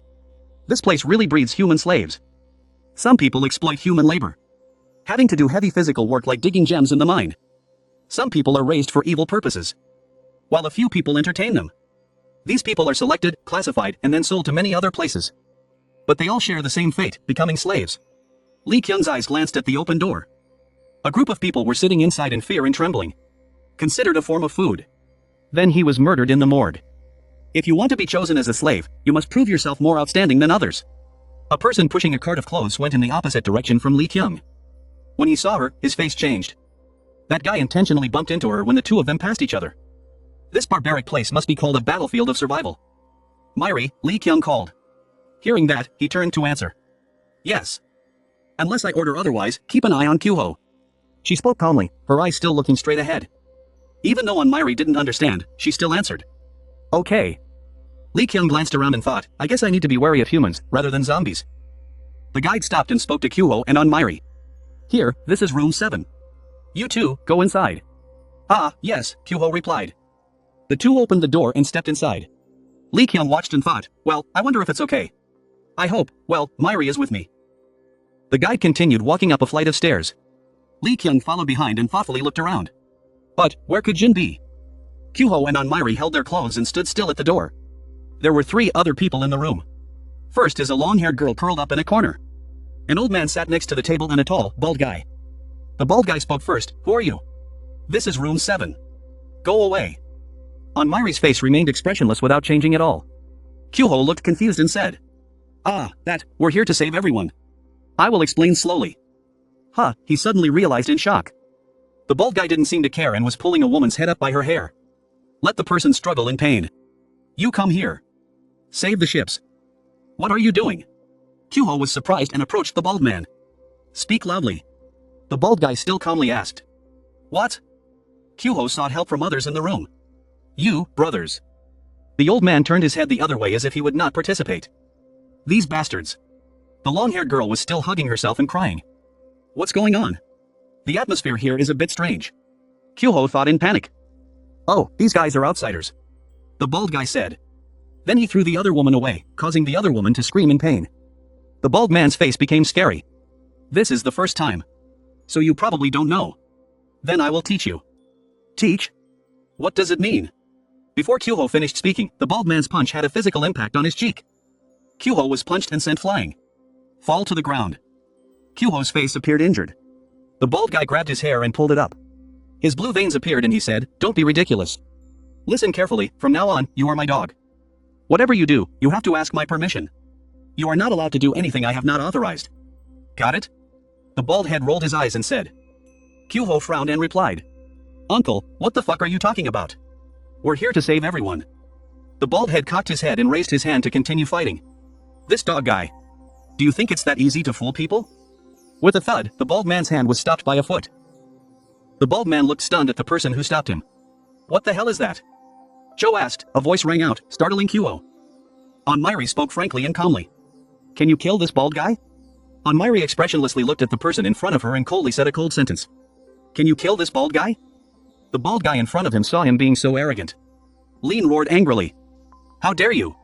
Are you tired of living? Kyuho, standing next to him, was also sweating and came forward to make peace. Myri, don't, you can't kill people. The next second, that guy swung a fist towards his face. Arrogantly asserting, you guys are probably tired of living. Do you think I don't dare to beat kids like you?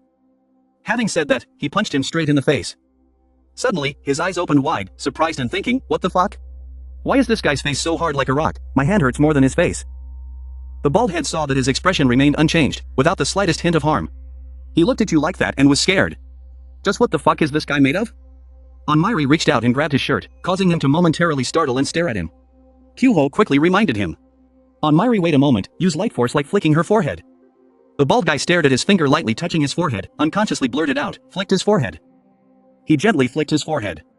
Immediately made him fly away a little distance, screaming in pain. The bald man flew dozens of meters away, his mouth open wide in surprise. The lady standing next to her saw such a scene and immediately gasped and opened her eyes wide without blinking. The other girl was no different, so surprised that she couldn't close her mouth. The bald guy's nose bled just because of a flick of his forehead, so he couldn't believe it and thought, what are those lame pants? Behind his expressionless face, Kyuho's face was dripping with sweat, thinking, is this called forehead flicking? With this noise, zombies won't come to check. As soon as he finished speaking, a zombie prison guard pushed open the door and rushed in screaming, "What is that sound?" Seeing that, he helplessly thought, "No." Kyoho held his head and screamed in his heart. Jun hadn't been found yet. A plan to rescue everyone hadn't been thought of yet. There was no way to fight. The prison guard stood in front of the bald man and shouted, "This time, it was you again." He heard it and immediately replied in a daze. The prison guard rushed forward, grabbed his collar and pulled him up, angrily saying, "That son of a bitch, how many times have I told him to keep his mouth shut?"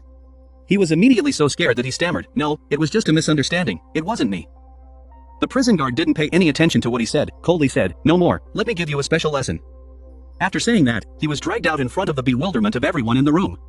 Outside, the sound of his explanation could be heard. "It wasn't me." Kyoho looked towards the door and silently assessed, something like this probably wouldn't happen once or twice, luckily he escaped death. Then, he seemed to remember something, he thought fearfully, but the special lesson was not completely dead. Suddenly, he turned around and said to Mairi, "Mairi, don't be so sad, it's all that guy's fault." Hearing that you only replied with one word, "Sorry," he immediately replied, "Nothing."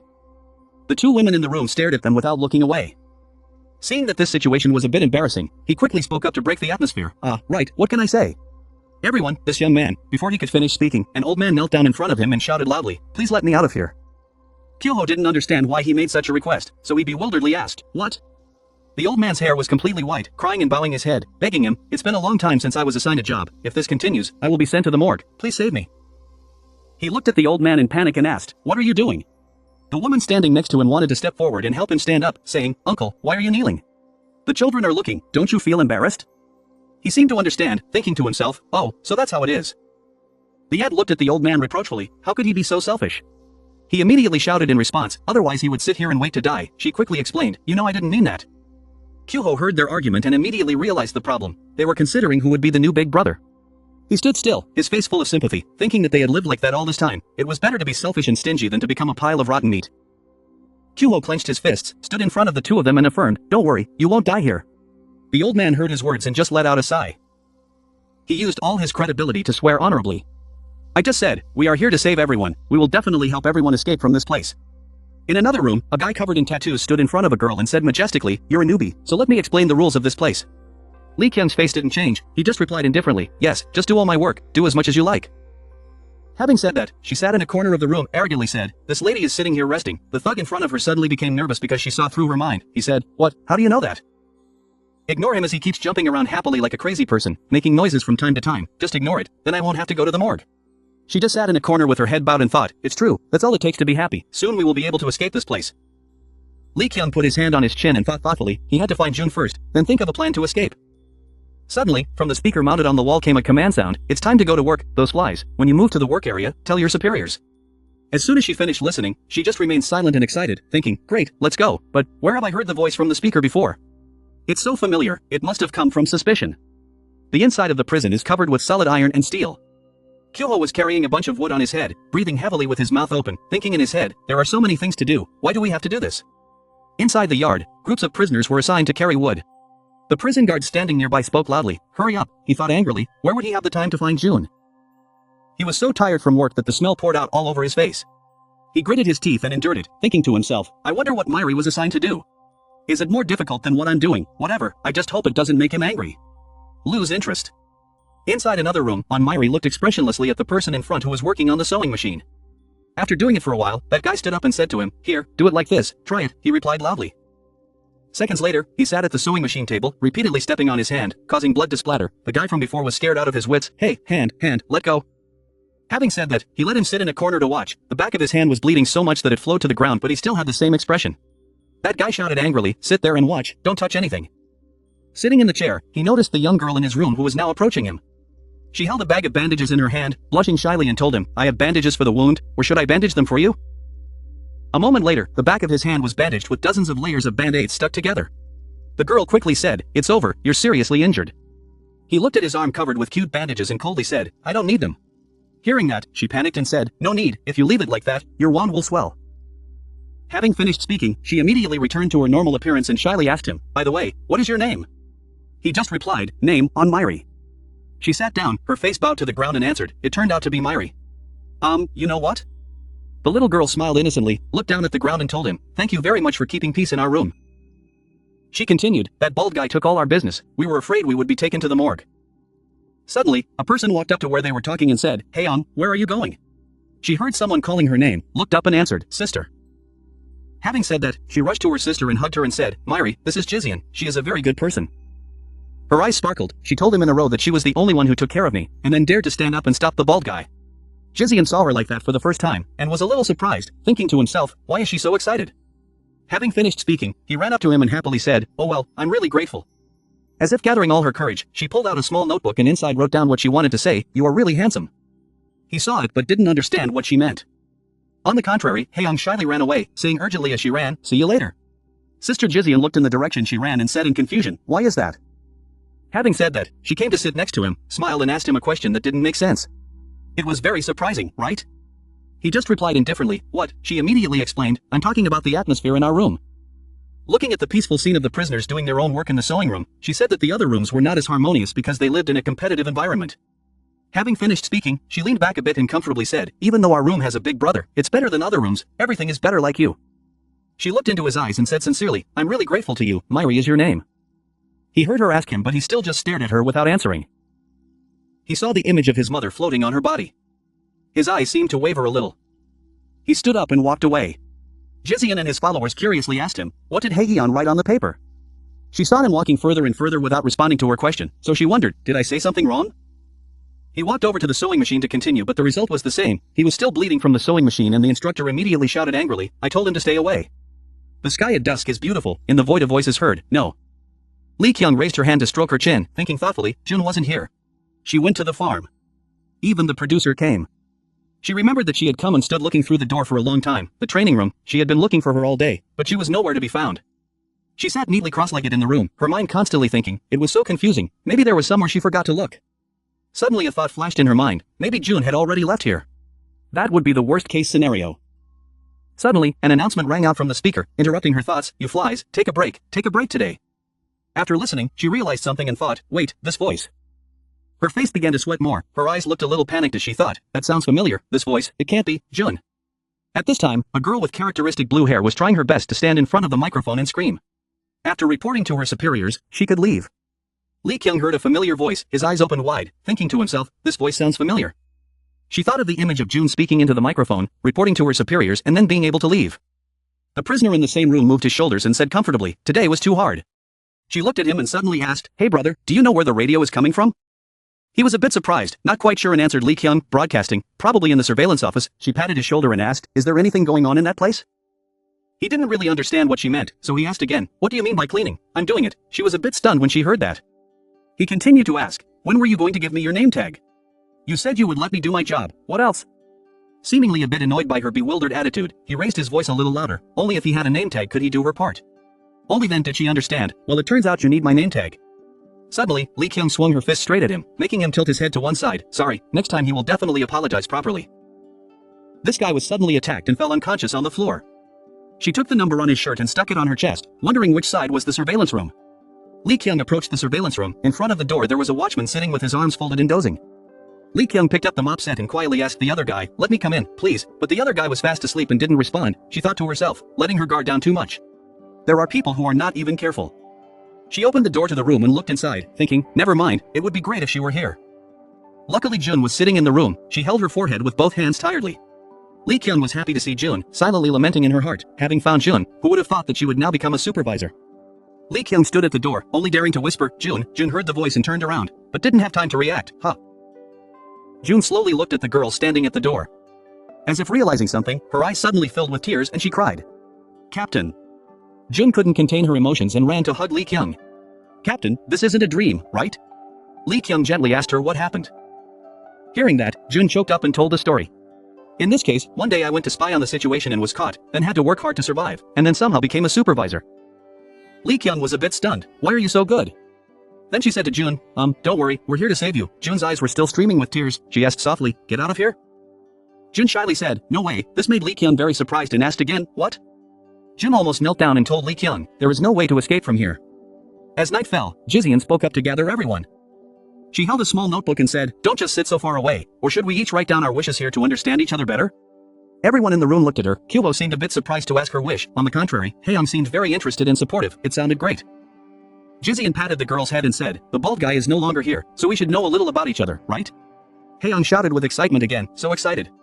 Kyuho looked at that scene and thought to himself, is it necessary to be so harmonious?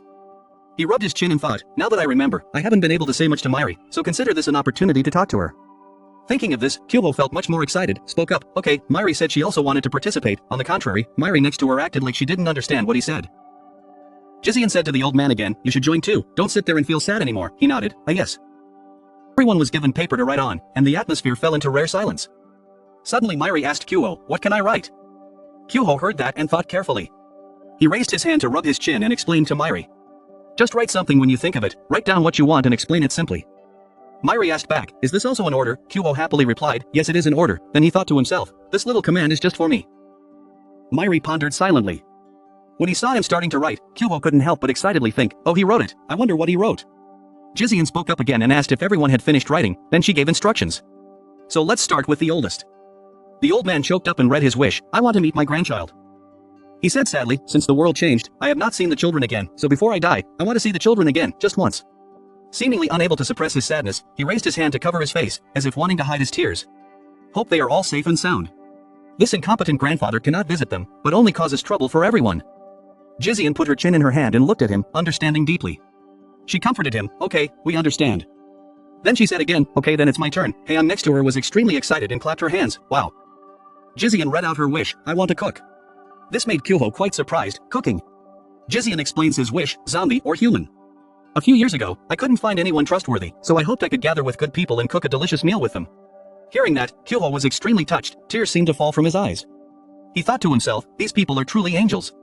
Determined to help them out of here at all costs, Mairi felt confused by Kyuho's sudden conflict of emotions. Now it was Heian's turn to hear Jizian call his name. Heian suddenly felt shy, she told her wish, she wanted to be close to someone. Heian's eyes sparkled looking in one direction. Heian discovered that Mairi had noticed his eyes. Her cheeks blushed shyly. She hesitantly retreated to a corner, unable to speak clearly. Intimacy, that's it. Kyuho found it quite difficult to understand. What? Suddenly he was called for attendance. So let's talk Kyuho. Kyuho was startled, his back suddenly straightened and he responded to Jizian. Well actually I can't think of anything right now. Or should Mairi speak first? Jizian compromises. Okay, Mairi say it. Mairi heard her name and silently looked at the paper she had written. Kyuho looked at Mairi from behind, very curiously thinking, what did he write? There's so much to write that there's no room left. Mairi slowly voiced her wish, I want to die. This made Jizian gasp, she was surprised. Dying for her mother, Mairi thought back to when she was a child. Mairi, come here and look, a beautiful woman holding a camera called Mairi like that. Mairi was now a child. Seeing her mother, she couldn't help but shout with joy. Mom! On a cold winter day, I killed my own mother. So I also say hello to Jae-young. Before leaving, I also said hello to Jong-woong. Mairi's mother listened to her son tell the story. Then continued encouragement. Oh my god, our Mairi is so polite. Mairi heard that, her shining eyes looked up at her mother. Really? Can I become president? His mother replied, of course not. Mere politeness is not possible. Little Mairi couldn't help but feel annoyed when she heard that. The boy struggled. What? Are you teasing me? Mairi's mother covered her mouth and smiled, thinking, so cute. It's so funny to tease the boy. Suddenly Mairi saw his mother looking dizzy and worried. Mom, are you okay? The woman quickly responded. Mom is okay. It's okay. Laughing so much it's hard to breathe. Mother and daughter were constantly joking. Mairi whined and told her not to tease me anymore. And his mother is still happy. Impossible. It's fun. The two of them did not pay attention to someone walking towards them. That person is talking on the phone. Yes. Coming here. When he passed Mairi, he heard that person say, it's okay. Probably just a cold. I'll be back soon. Mairi is still young. I don't understand what the other person said. He raised his eyes to look at a stranger. Ahead, Mairi's mother had arrived at the gate. Call you. Mairi, go inside first. Mom works. We'll be back soon. Mairi quickly responded to her mother. Yes. Mom, have a safe trip. Something seemed wrong with Mairi's mother. She wondered. It's strange, what's wrong with me? Leaving Mairi behind to watch her. Something wasn't quite right that day. Mom took me home. As usual. But for some reason, I feel like I'll never see her again. Because of the insecurity welling up in her heart, Mairi spoke up when her mother had not gone too far. You call Mom. Mairi spoke loudly. I want to go with Mom. Mairi's mother thanked the guest who had just left. Mairi still doesn't feel safe. He sat viciously in a corner, making his mother a little worried. Mairi's mother turned and asked him. Mairi, did you do something wrong? Myri says no. She continued to ask. So why are you so angry? Myri pouted as she answered her mother. I don't know either. That attitude made Myri's mother not know how to handle it. If you ask again, who knows? I think Myri is so cute. It's getting late at night. Myri's mother asked him. Aren't you bored? He replied firmly. No, I'm fine. Myri's mother laughed and gently comforted the boy. Our Myri is so lively. Just wait a little longer. We will return early today. Myri sat in the back watching her mother busy. Heard his mother happily talk again.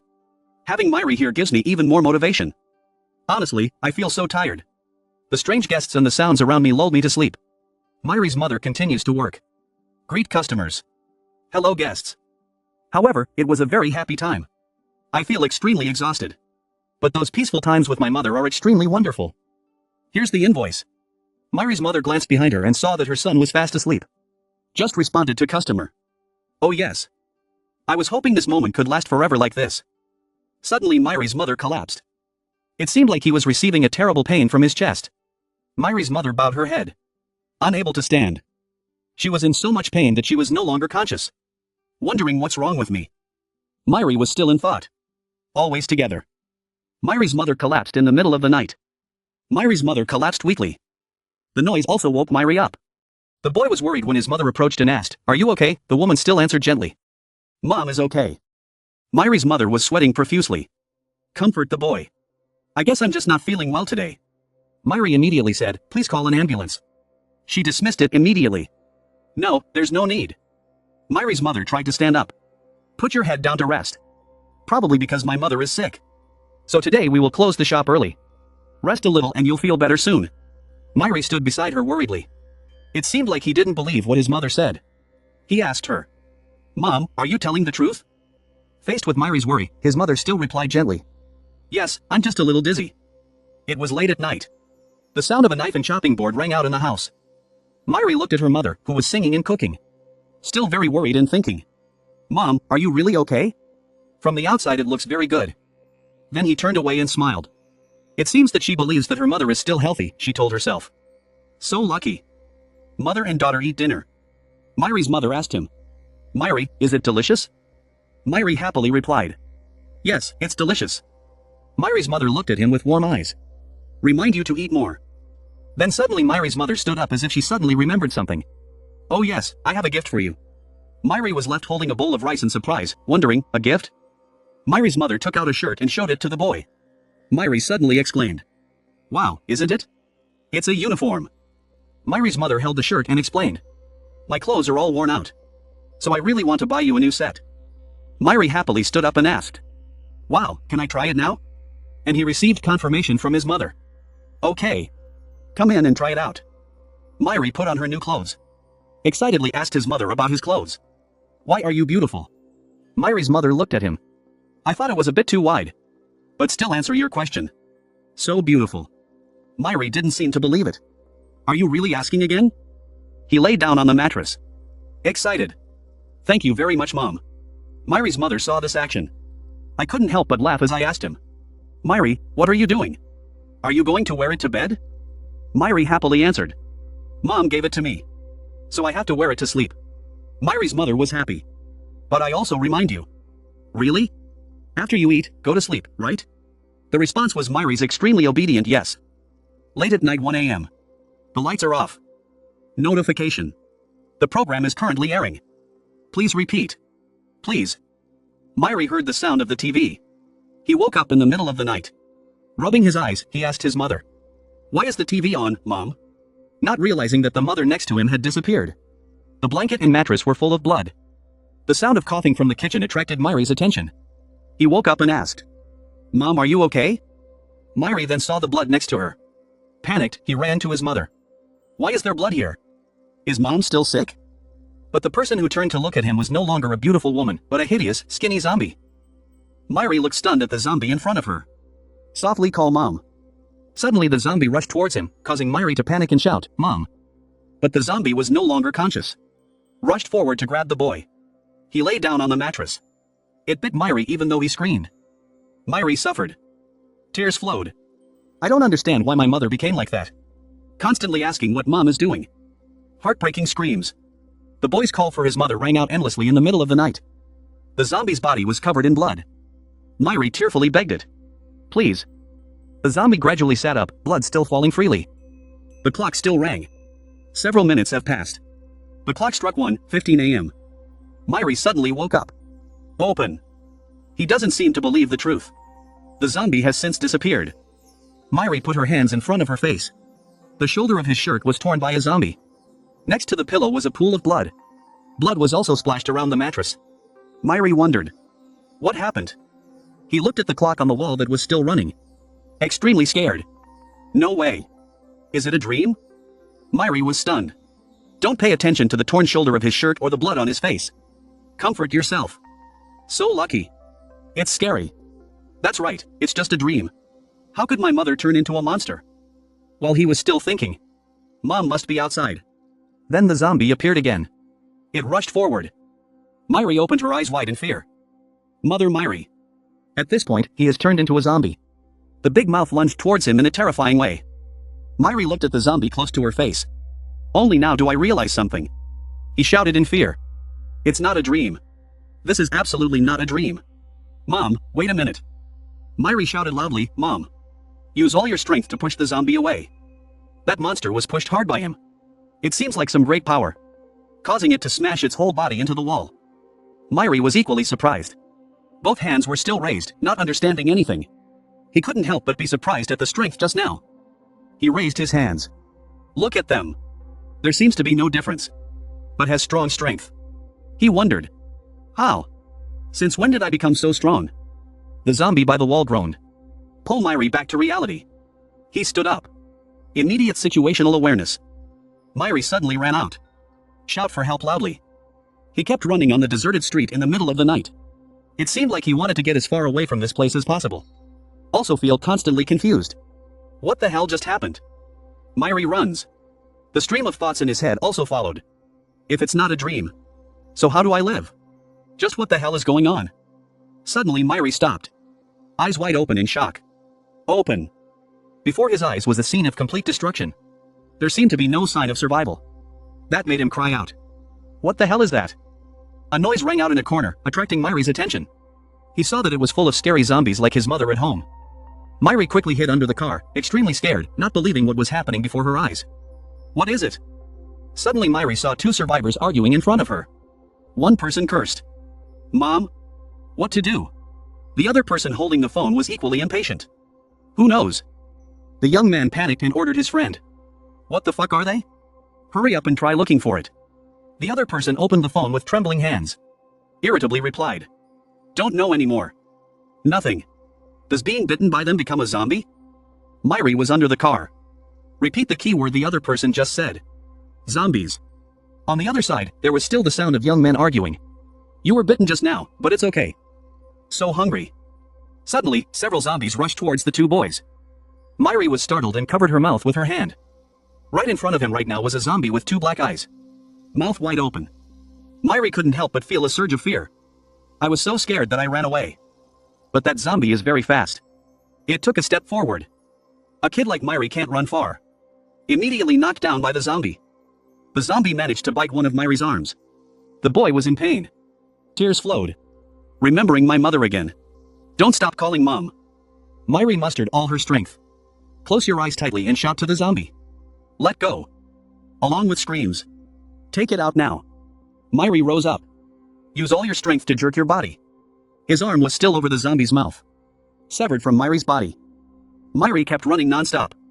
Blood from the severed arm flowed onto the street. The boy returned home. Panting. Painful. Sit down in a corner. Use your other arm to hold the broken shoulder. It's like I want to stop the bleeding but I can't. Myri held that shoulder. Feel the difference in your body. Miracles happen. Another arm grew from the severed spot. Myri tearfully felt the pain. He cried non-stop. It hurts so much. I'm in so much pain, Mom. Myri sat in a corner calling for his mother, not realizing that the zombie his mother had turned into had woken up. Go near there. The zombie seemed to confirm something. The mouth opened wide, emitting a strange language. Then it immediately rushed towards Myri. He panicked and called his mother. Myri backed up against the wall. Both hands moved forward. Constantly warned the zombie. Don't come any closer. He was extremely scared. Back up to the corner of the wall and scream loudly. Don't come back here. Mom. Stop. I wonder if the zombie can understand what he said. Its speed seemed to slow down a bit. Myri closed her eyes tightly. Banish it. Go away. You monster. I said go away. Myri shouted loudly. Surprisingly, his sound destroyed the zombie in front of him. It seemed that the sound had a strange power. It penetrates every part of the zombie's body. Make it kneel down on both knees. The body looks like it's been cut in half.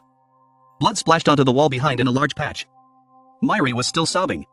He covered his face with both hands and spoke to himself. Stop it. The zombie seemed to hear his voice. As if he understood Myri's words, he suddenly heard a voice calling Myri. Myri woke up stunned. Two zombie hands full of sharp claws stretched forward. Mom, I'm sorry. That's what Myri heard right now. He was surrounded by a warm hug.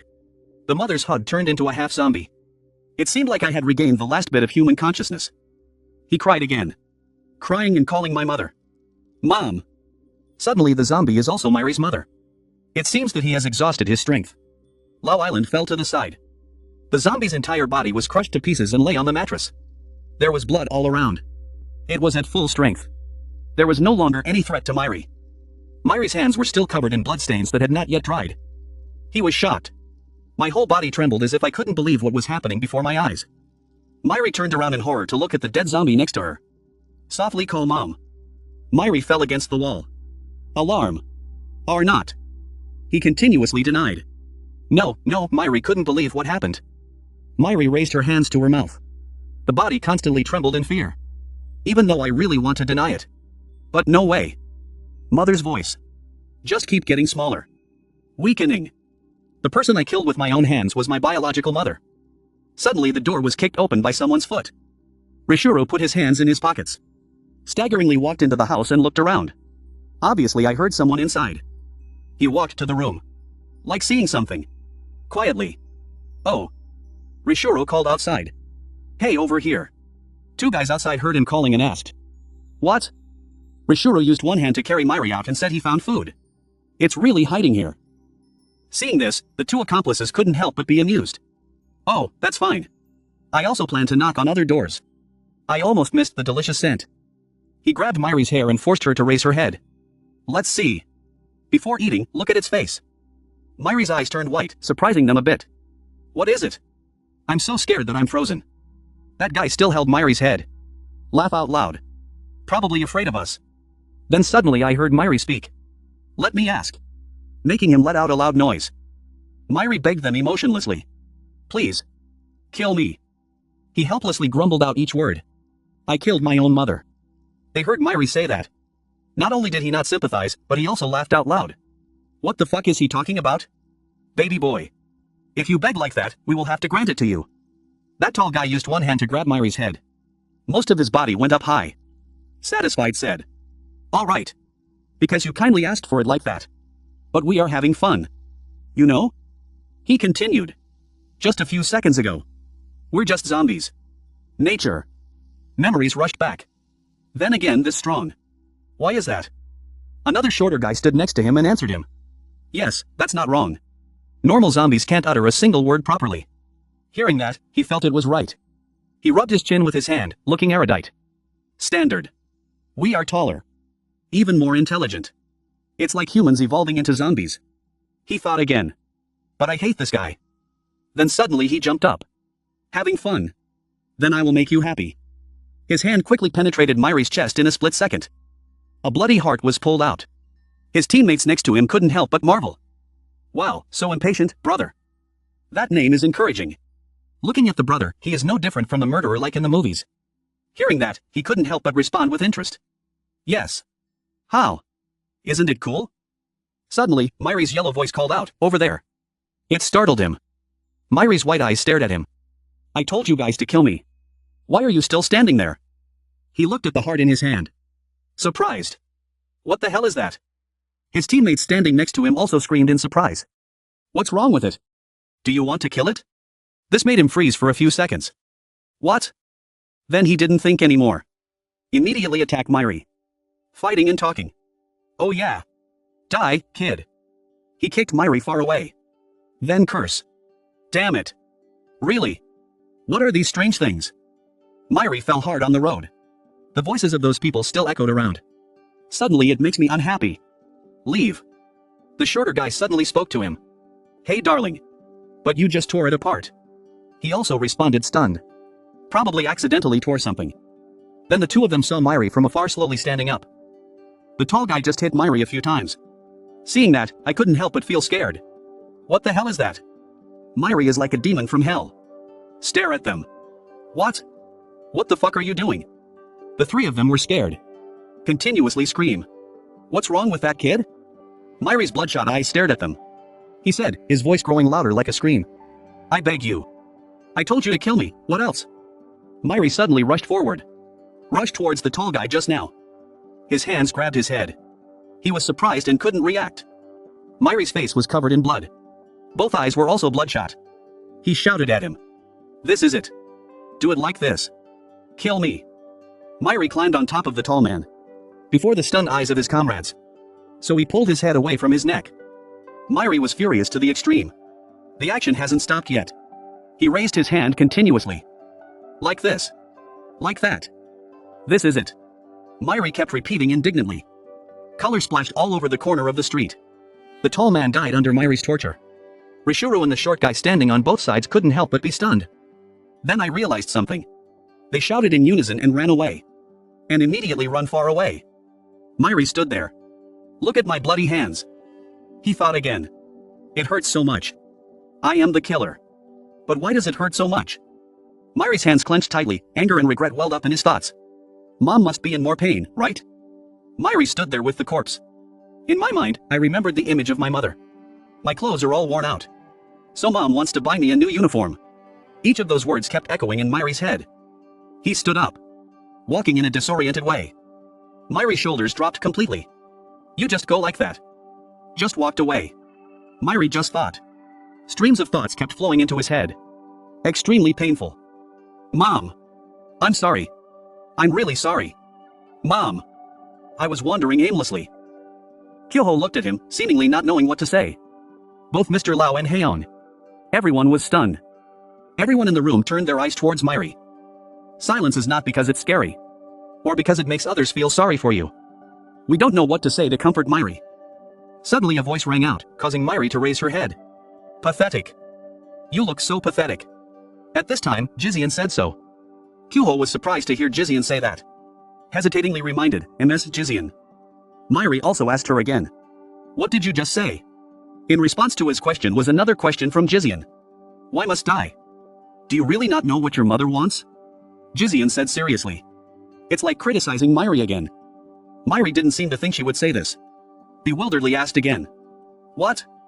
Wait a minute. Myri. What Jizian means is. Kyoho was afraid that he would be heartbroken, so he spoke up to help. But Myri interrupted him again. So what is it? I'm the one who killed her. The fact that I want to die is just a normal ceremony. Myri still used a calm voice to narrate the heartbreaking incident. He wondered. Did I say something wrong? You are wrong. If I were your mother, I wouldn't want to see my child like this. Jizian answered Myri sternly. Kyoho worriedly stopped Jizian. Ms. Jizian. Enough. But Myri's eyes darkened. Myri suddenly stood up, making Kyoho also stunned. Myri came in front of Jizian to warn her. Don't act like you know everything. Jizian is sitting and talking to Myri. He said. Do not. Talk like you know it all. Jizian said angrily. Are you sure you don't know? Why did your mother apologize to you then? Jizian stood up and said. So why do you think she is like that? Is it because you bought a uniform that doesn't fit you? Or is it because there aren't enough side dishes? Myri said thoughtfully. Shut up. Everyone in the room knelt down and said in panic. What is it? Is it an earthquake? Kyoho thought in panic. I have to reassure Myri. If not, I don't know what will happen. Kyoho stood up and walked over to speak. Myri, stop it. This is an order. Jizian pondered thoughtfully. Jizian suddenly said. I always thought he was an emotionless person. Jizian continued. But I was wrong. Just said a few words about your mother. Well, you're just a normal person who can be angry. Jizian said strongly. You are someone who loves your mother very much. Why do you have to stab yourself to death? Jizian continued. Do you think that if you died, your mother would be happy? Then will she be satisfied and say that my son died so well?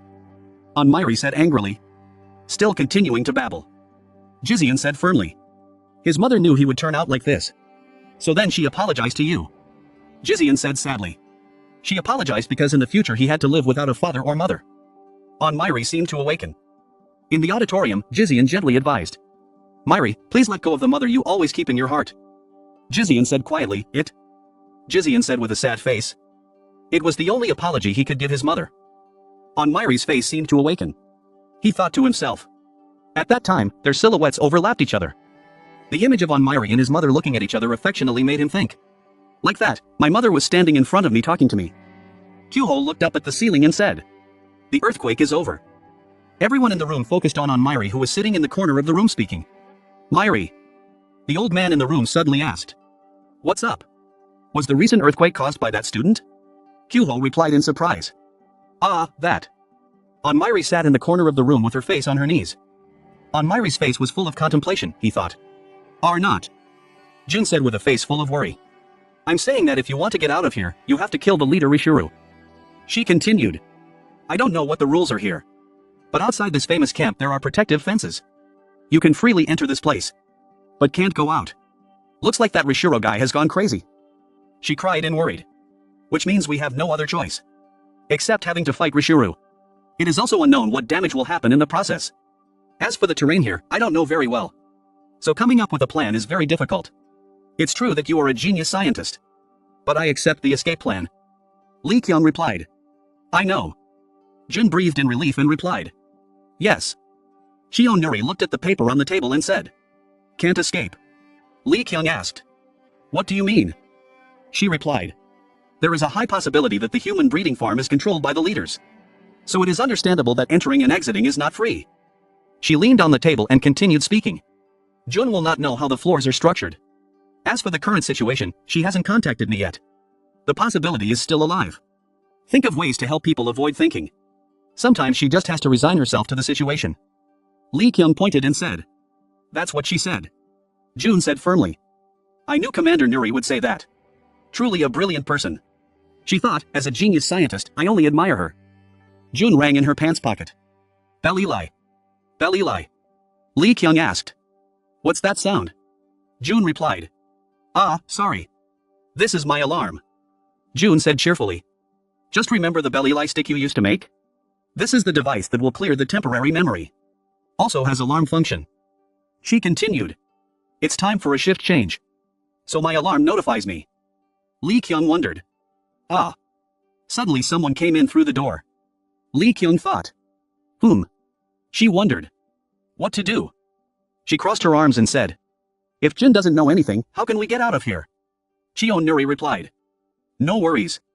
She placed her hand on the map and said, even if the world turns into chaos. There are plenty of suicidal people out there like us. Wherever you go, there will be many people looking for justice. She thought. It will be the same here.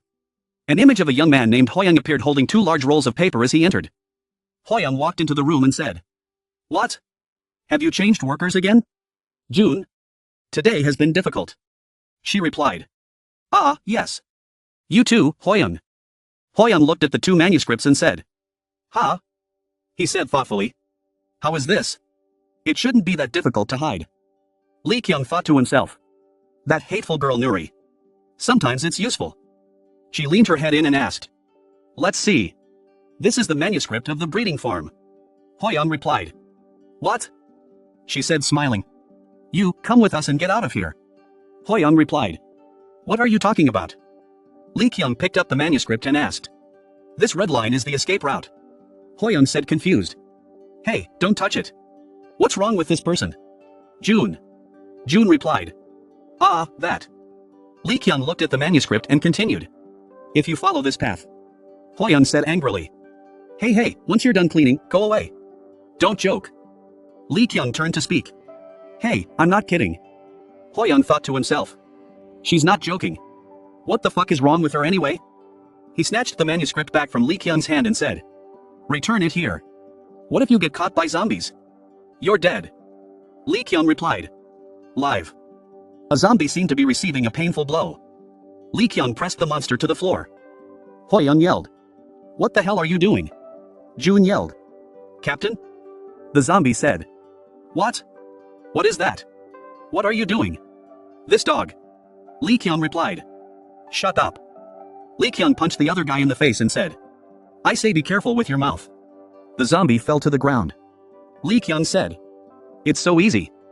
Hoyoung thought to himself, why did she take care of a zombie so easily? Belly lie stick placed on the zombie's face. Play sound. Belly lie. Belly lie. Erase memories. Erase memories. Lee Kyung smiled and said, These untrained zombies. Even if there were 100 kids, I would play them all. In my suicide group, there's a kid who's even stronger. Belly lie stick still cried. Belly lie. Belly lie. June wondered. Who is that? Silently thinking. There are people who come to the House of Scholars like me who don't even know why. Belly lie stick Sao spoke up. Erase memories. Erase memories. Lee Kyung smiled and said, It's great. Now this guy doesn't remember anything. Right? June. She replied. Ah, yes. Hoyoung thought in panic. What the fuck did I just see? Lee Kyung turned to ask. Do you believe me now? Hoyoung replied confused. Huh? Oh no, I mean, Lee Kyung thought to himself. Probably not trustworthy enough yet. Lee Kyung put his hand on his chin and thought. Is it because I'm too gentle? Hoyoung said hesitantly. All right. Lee Kyung replied. Hoyoung said firmly. Yes, even though you're a stranger, I've already thought of an escape plan anyway. Sometimes that will add allies to support. Whether you escape or not, you will die anyway. It's okay to try. Lee Kyung smiled and replied. You're more determined than I thought. She put her hand on the manuscript and said. Then I'll say it straight. We will hide then rescue everyone. Hoyoung asked in surprise. Everyone. He continued. Don't joke.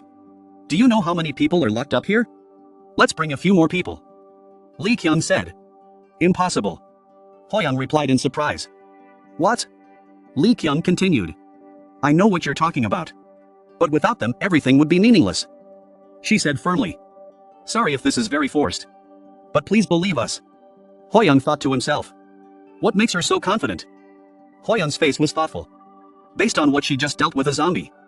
Looks like there's no exaggeration, right? Can this person believe it? Lee Kyung asked. So what's your plan?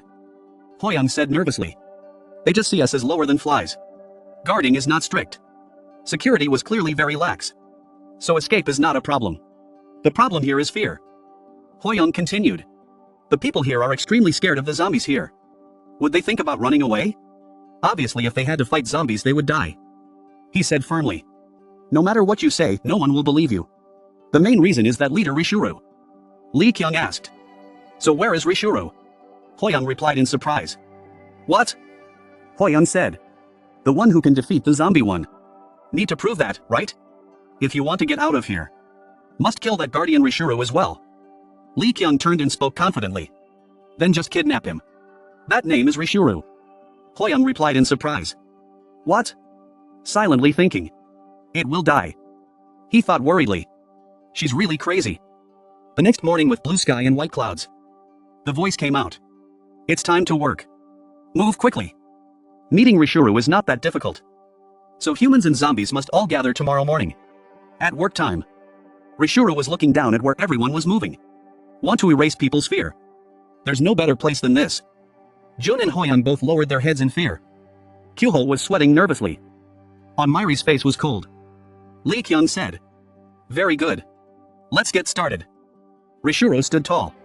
He rested his chin on his hand and observed everyone's every move. Lee Kyung also felt someone was watching her. Everyone is worried. Someone spoke up. What? Hey, don't ignore it, it makes Lee Kyung very angry. She clenched her fist. Seeing that she didn't move anything. He was able to scream. Are you deaf? There's a bunch of people behind you waiting for you.